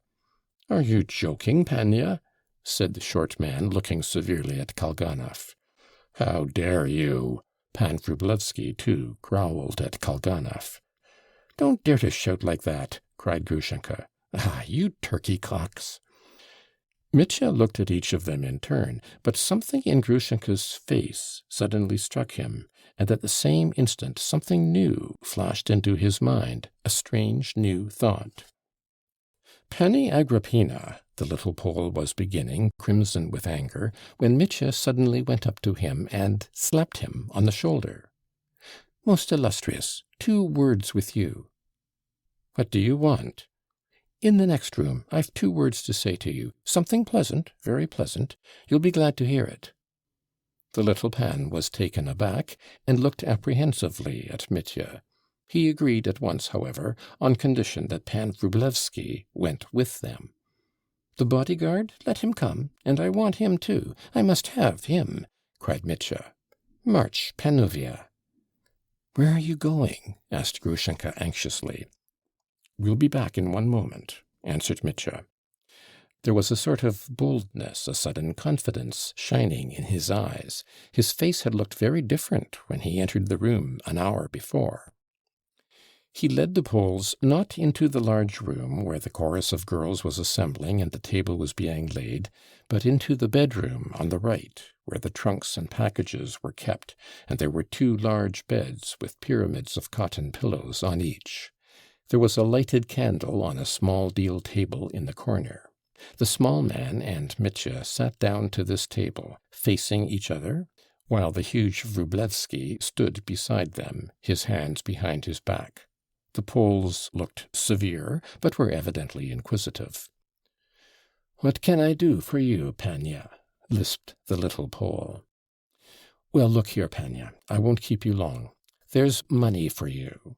He pulled out his notes. "Would you like 3,000? Take it, and go your way." The Pole gazed open-eyed at Mitya with a searching look. 3,000, Panya?" He exchanged glances with Wróblewski. 3, Panovia, 3. "Listen, Panya, I see you're a sensible man. Take 3,000 and go to the devil, and Wróblewski with you. Do you hear? But at once, this very minute, and forever. You understand that, Panya? Forever. Here's the door. You go out of it. What have you got there? A greatcoat, a fur coat? I'll bring it out to you. They'll get the horses out directly, and then goodbye, Panya." Mitya awaited an answer with assurance. He had no doubts. An expression of extraordinary resolution passed over the Pole's face. "And the money, Panya?" "The money, Panya?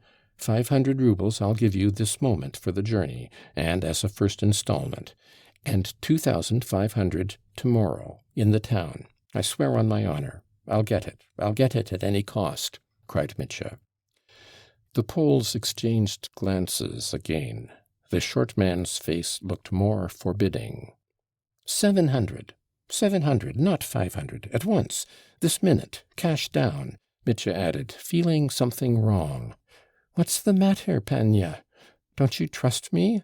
I can't give you the whole 3,000 straight off. If I give it, you may come back to her tomorrow. Besides, I haven't the 3,000 with me. I've got it at home, in the town," faltered Mitya, his spirit sinking at every word he uttered. "Upon my word, the money's there, hidden." In an instant an extraordinary sense of personal dignity showed itself in the little man's face.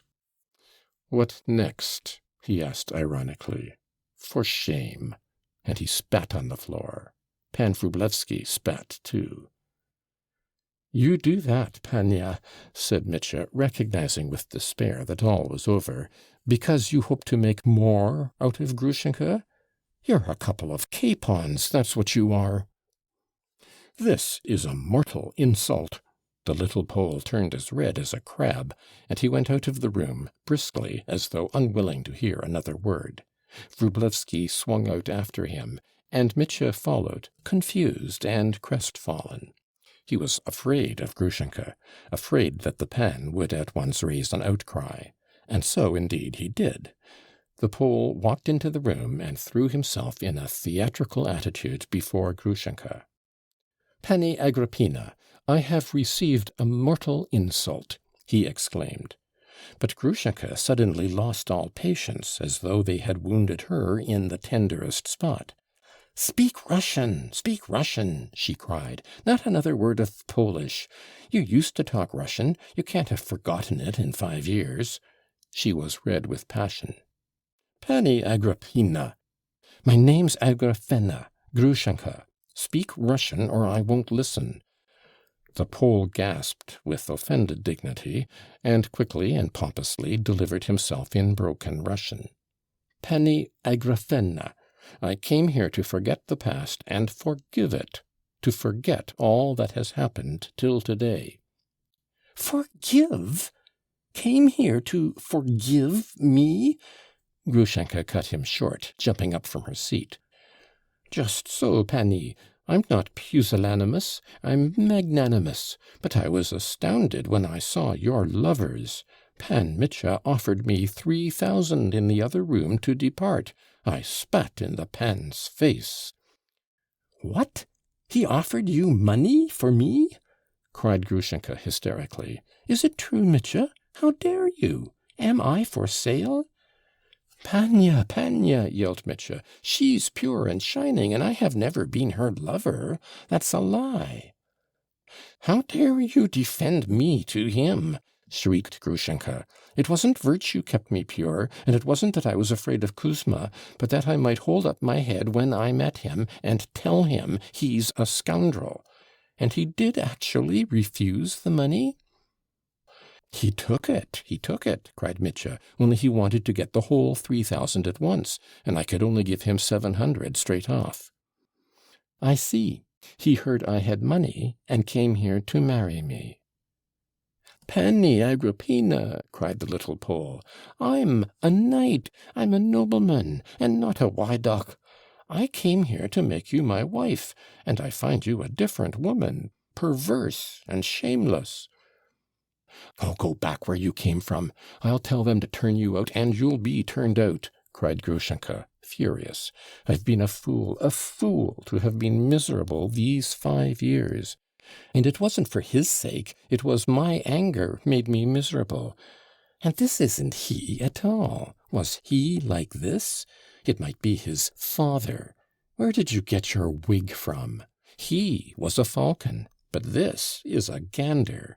He used to laugh and sing to me, and I've been crying for 5 years, damned fool, abject, shameless I was." She sank back in her low chair and hid her face in her hands. At that instant the chorus of Makro began singing in the room on the left, a rollicking dance song. "A regular Sodom!" Wróblewski roared suddenly. "Landlord, send the shameless hussies away." The landlord, who had been for some time past inquisitively peeping in at the door, hearing shouts and guessing that his guests were quarrelling, at once entered the room. "What are you shouting for? Do you want to split your throat?" he said, addressing Wróblewski with surprising rudeness. "Animal!" bellowed Pan Wróblewski. "Animal? And what sort of cards were you playing with just now? I gave you a pack, and you hid it. You played with marked cards. I could send you to Siberia for playing with false cards. Do you know that? For it's just the same as false banknotes." And going up to the sofa, he thrust his fingers between the sofa back and the cushion and pulled out an unopened pack of cards. "Here's my pack, unopened." He held it up and showed it to all in the room. From where I stood, I saw him slip my pack away and put his in place of it. You're a cheat and not a gentleman. "And I twice saw the pan change a card," cried Kalganov. "How shameful! How shameful!" exclaimed Grushenka, clasping her hands and blushing for genuine shame. "Good Lord, he's come to that!" "I thought so too," said Mitya, but before he had uttered the words, Wróblewski, with a confused and infuriated face, shook his fist at Grushenka, shouting, "You low harlot!" Mitya flew at him at once, clutched him in both hands, lifted him in the air, and in one instant had carried him into the room on the right from which they had just come. "I've laid him on the floor there," he announced, returning at once, gasping with excitement. "He's struggling, the scoundrel. But he won't come back, no fear of that." He closed one half of the folding doors, and, holding the other ajar, called out to the little Pole, "Most illustrious, will you be pleased to retire as well?" "My dear Dmitri Fyodorovitch," said Trifon Borissovitch, "make them give you back the money you lost. It's as good as stolen from you." "I don't want my 50 roubles back," Kalganov declared suddenly. "I don't want my 200 either," cried Mitya. "I wouldn't take it for anything. Let him keep it as a consolation." "Bravo, Mitya! You're a trump, Mitya!" cried Grushenka, and there was a note of fierce anger in the exclamation. The little Pan, crimson with fury, but still mindful of his dignity, was making for the door, but he stopped short and said suddenly, addressing Grushenka, "Panny, if you want to come with me, come. If not, good-bye." And swelling with indignation and importance, he went to the door. This was a man of character. He had so good an opinion of himself that after all that had passed, he still expected that she would marry him. Mitya slammed the door after him. "Lock it," said Kalganov. But the key clicked on the other side. They had locked it from within. "That's capital!" exclaimed Grushenka relentlessly. "Serve them right." End of section 52.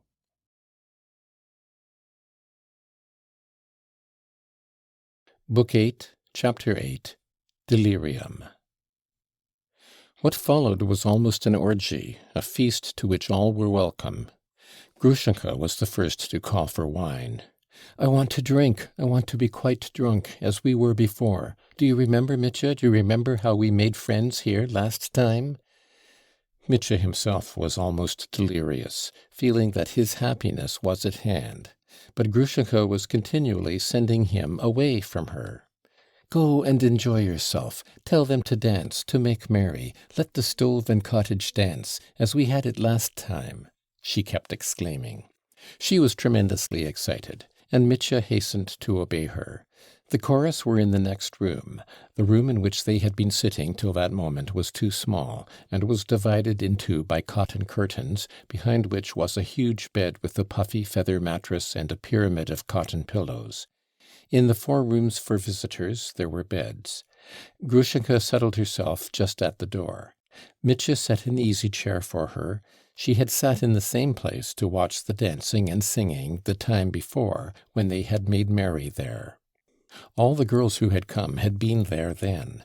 The Jewish band with fiddles and zithers had come too, and at last the long-expected cart had arrived with the wines and provisions.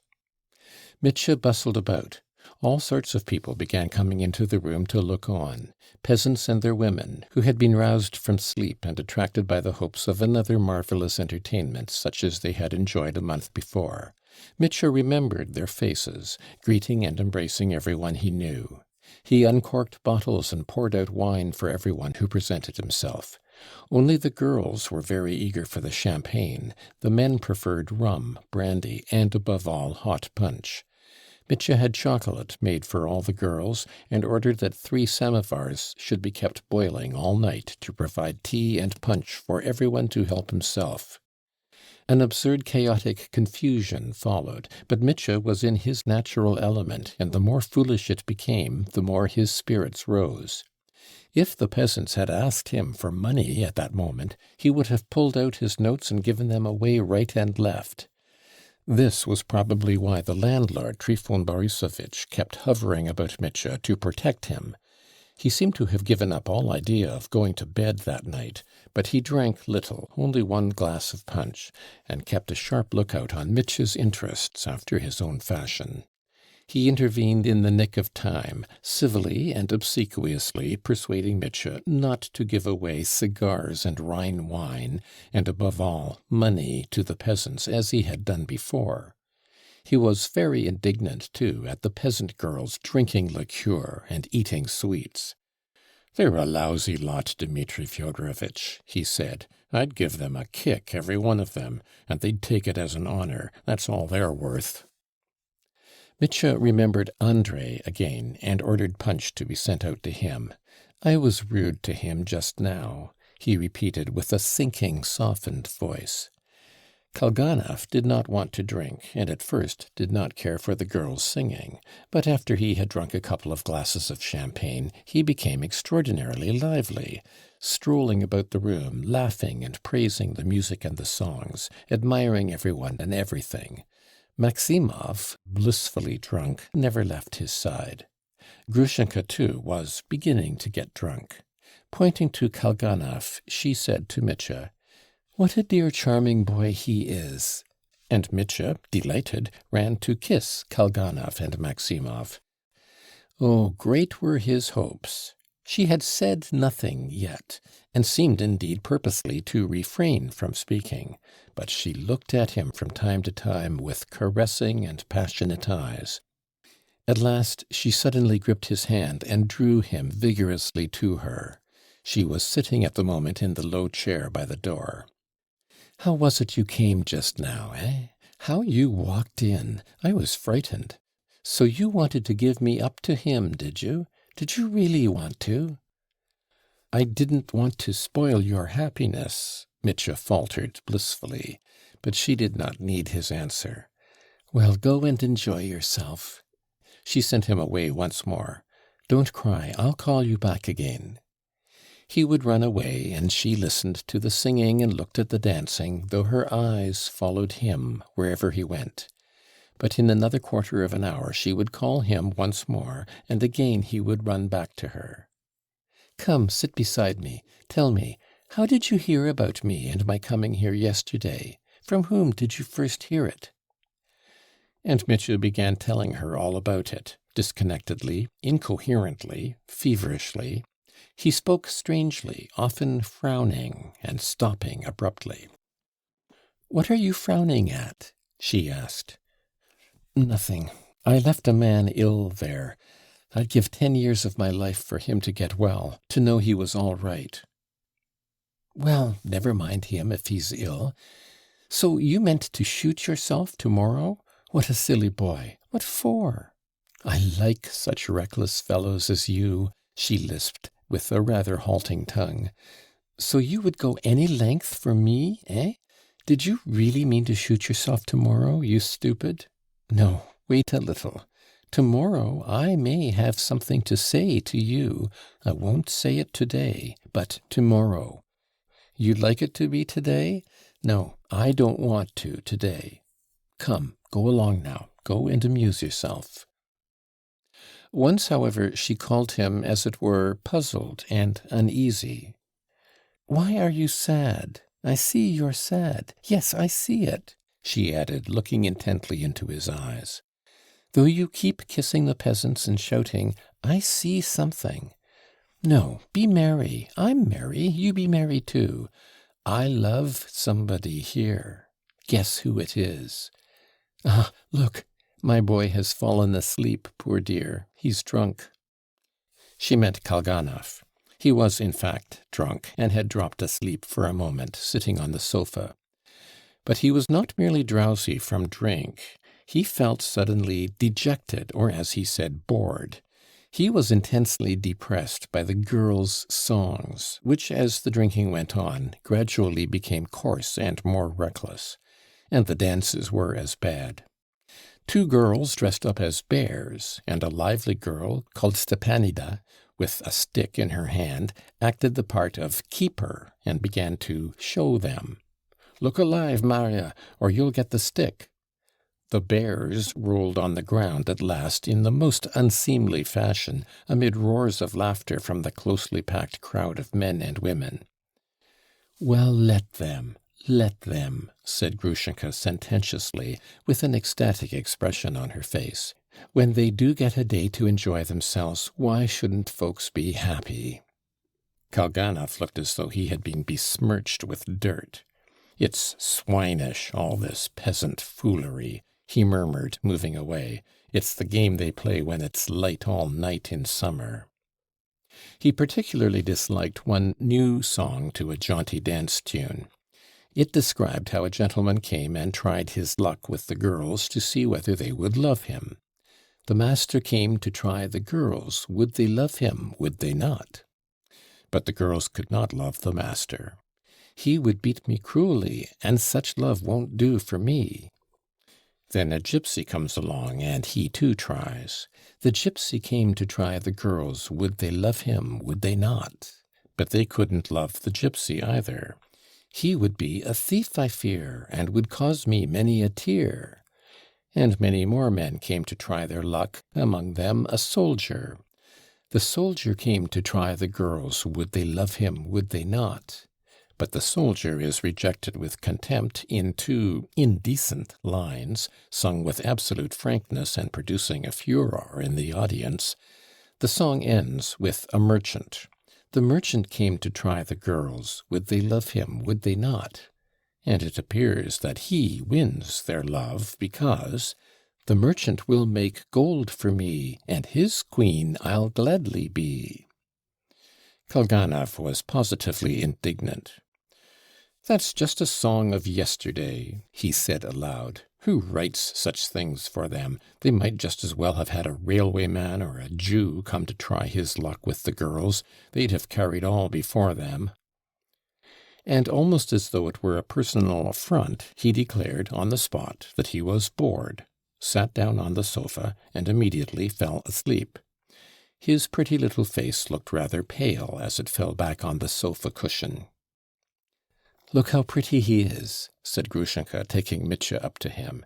"I was combing his hair just now. His hair's like flax, and so thick." And, bending over him tenderly, she kissed his forehead. Kalganov instantly opened his eyes, looked at her, stood up, and with the most anxious air inquired where was Maximov. "So that's who it is you want," Grushenka laughed. "Stay with me a minute. Mitya, run and find his Maximov." Maximov, it appeared, could not tear himself away from the girls, only running away from time to time to pour himself out a glass of liqueur. He had drunk 2 cups of chocolate. His face was red and his nose was crimson. His eyes were moist and mawkishly sweet. He ran up and announced that he was going to dance the sabotiere. "They taught me all those well-bred aristocratic dances when I was little." Go with him, Mitya, and I'll watch from here how he dances," said Grushenka. No, I'm coming to look on too," exclaimed Kalganov, brushing aside in the most naive way Grushenka's offer to sit with him. They all went to look on. Maximov danced his dance, but it roused no great admiration in anyone but Mitya.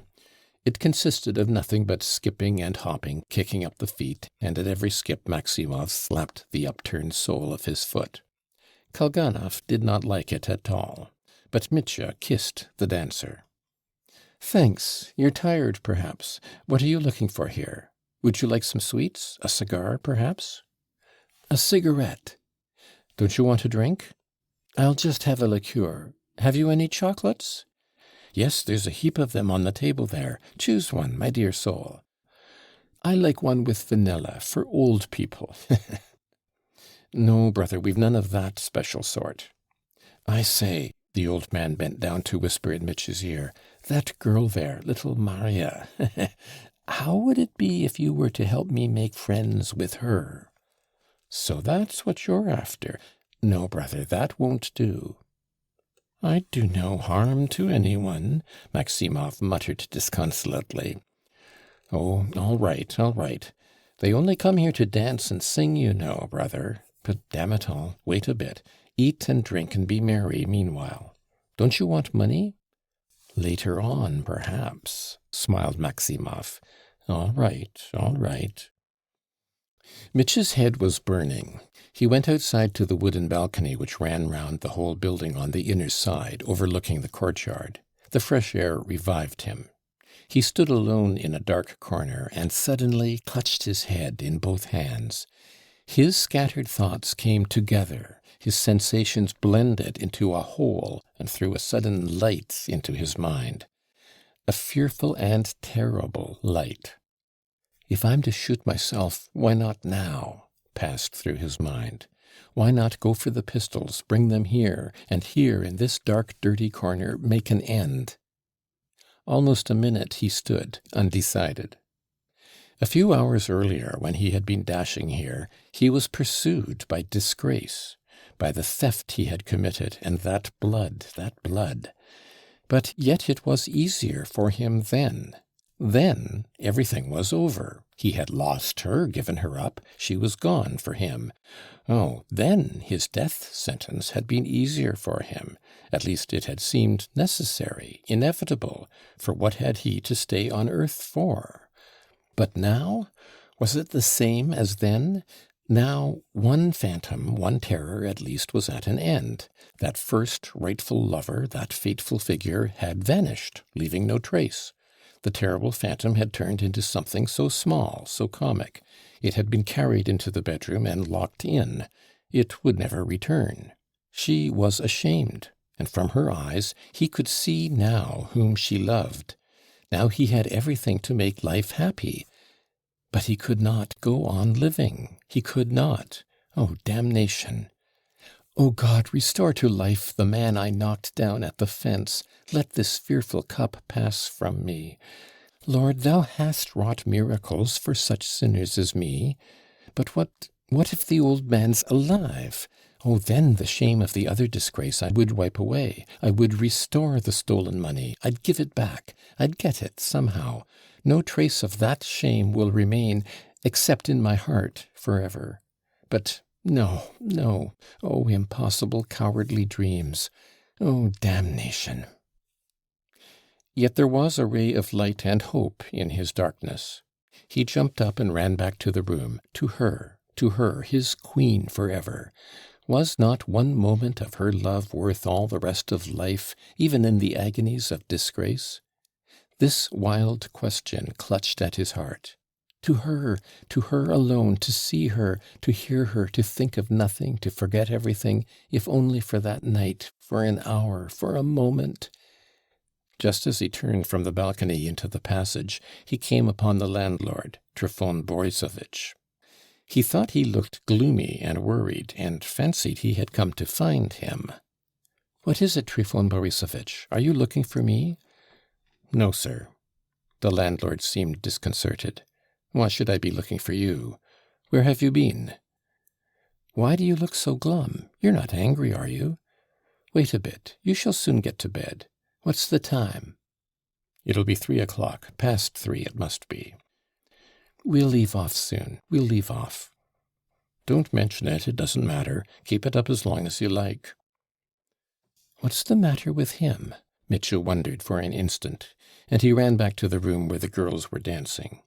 But she was not there. She was not in the blue room either. There was no one but Kalganov, asleep on the sofa. Mitya peeped behind the curtain. She was there. She was sitting in the corner on a trunk. Bent forward, with her head and arms on the bed close by, she was crying bitterly, doing her utmost to stifle her sobs that she might not be heard. Seeing Mitya, she beckoned him to her, and when he ran to her, she grasped his hand tightly. "Mitya, Mitya, I loved him, you know. How I have loved him these 5 years, all that time. Did I love him, or only my own anger? No, him. It's a lie that it was my anger I loved, and not him. Mitya, I was only 17 then. He was so kind to me, so merry, he used to sing to me. Or so it seemed to a silly girl like me.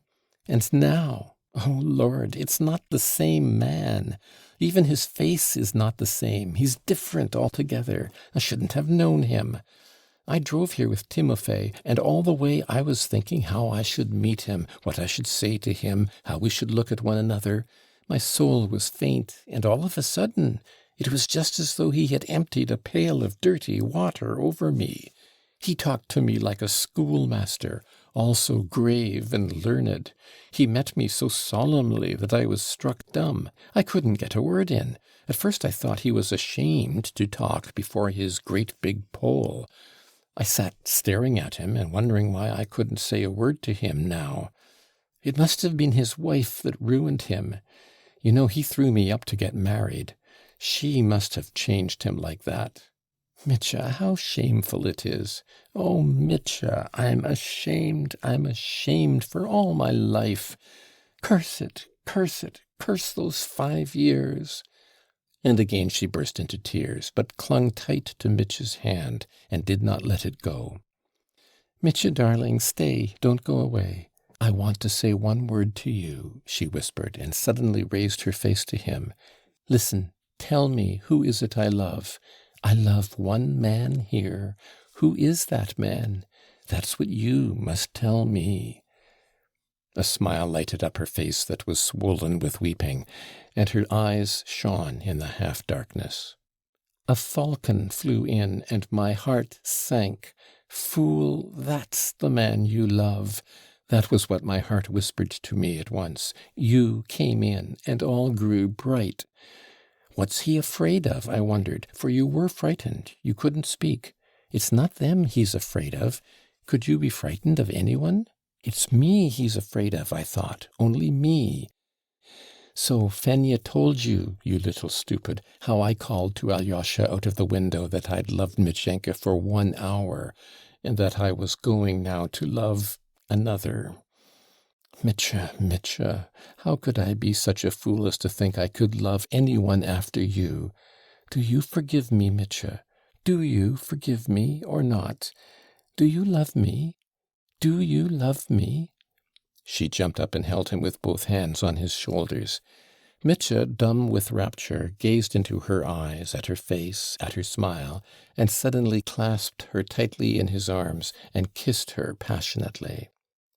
"You will forgive me for having tormented you? It was through spite I tormented you all. It was for spite I drove the old man out of his mind. Do you remember how you drank at my house one day and broke the wine glass? I remembered that, and I broke a glass today and drank to my vile heart. Mitya, my falcon, why don't you kiss me? He kissed me once, and now he draws back and looks and listens. Why listen to me? Kiss me hard, that's right. If you love, well then, love. I'll be your slave now, your slave for the rest of my life. It's sweet to be a slave. Kiss me, beat me, ill-treat me, do what you will with me. And I do deserve to suffer. Stay, wait, afterwards. I won't have that." She suddenly thrust him away.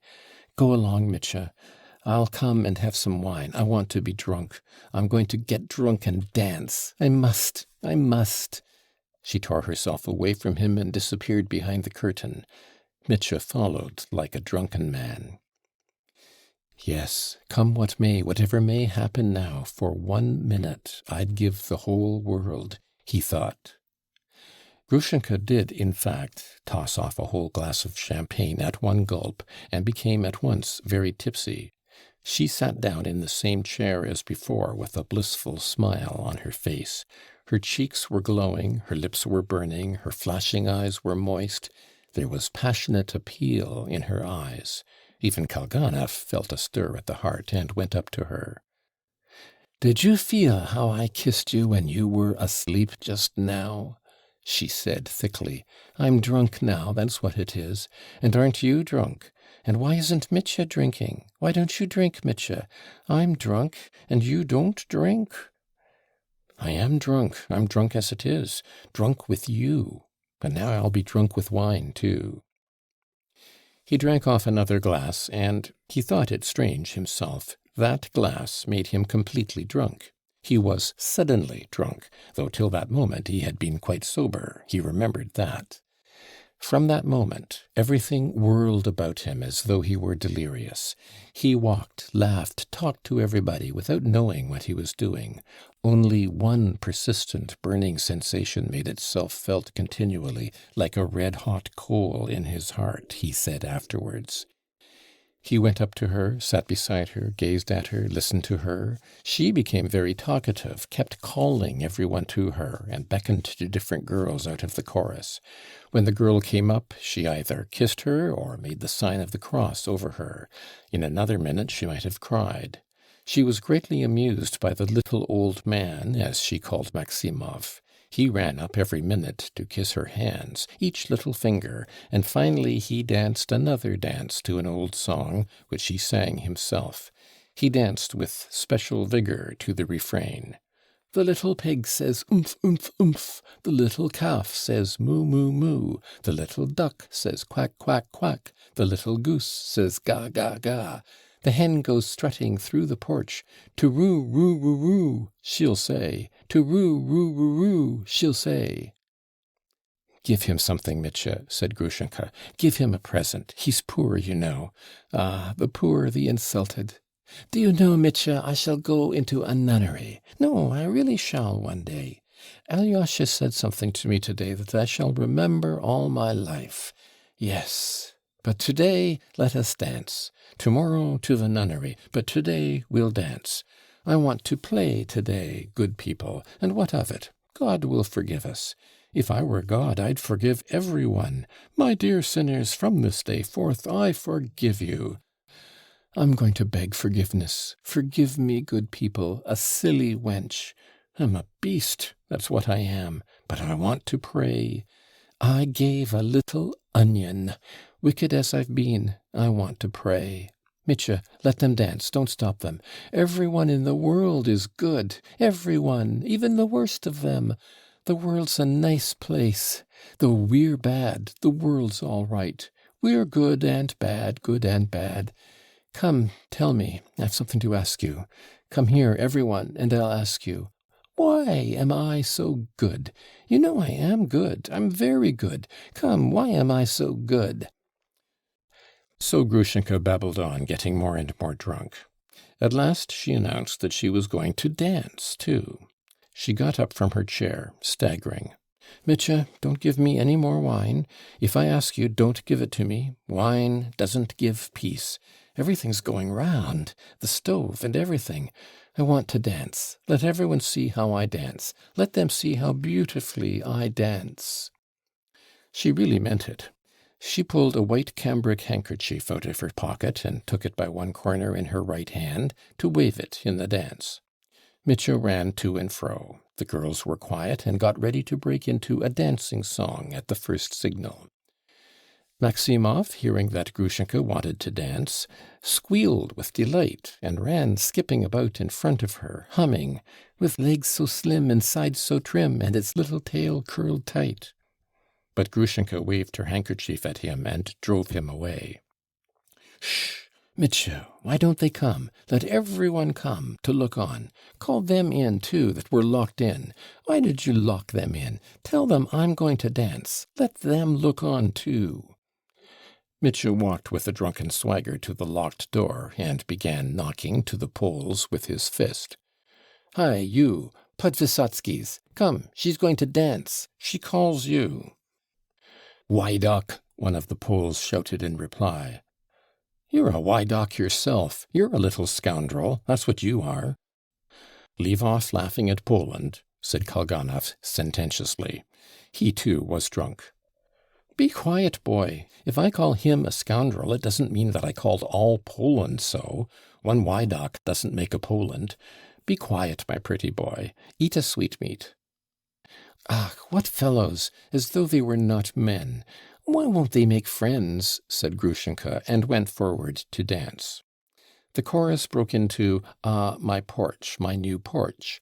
Grushenka flung back her head, half opened her lips, smiled, waved her handkerchief, and suddenly, with a violent lurch, stood still in the middle of the room, looking bewildered. "I'm weak," she said in an exhausted voice. "Forgive me.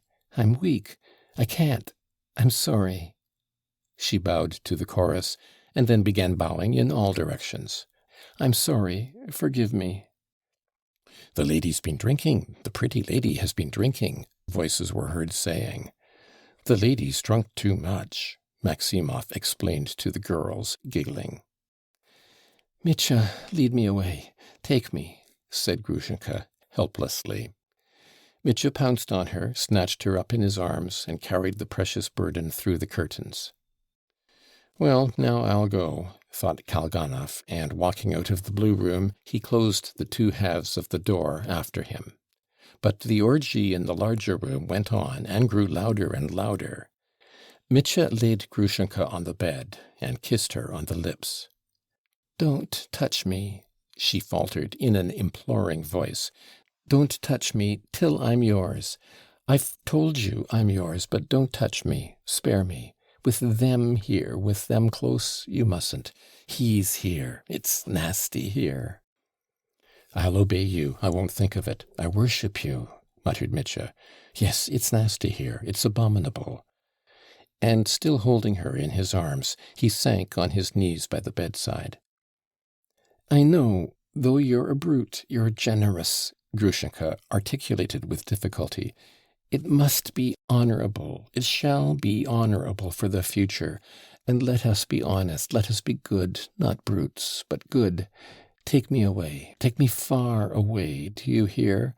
I don't want it to be here, but far, far away."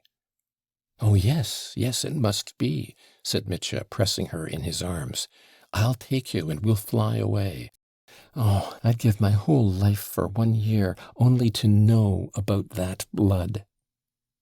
"What blood?" asked Grushenka, bewildered. "Nothing," muttered Mitya through his teeth. "Grusha, you wanted to be honest, but I'm a thief.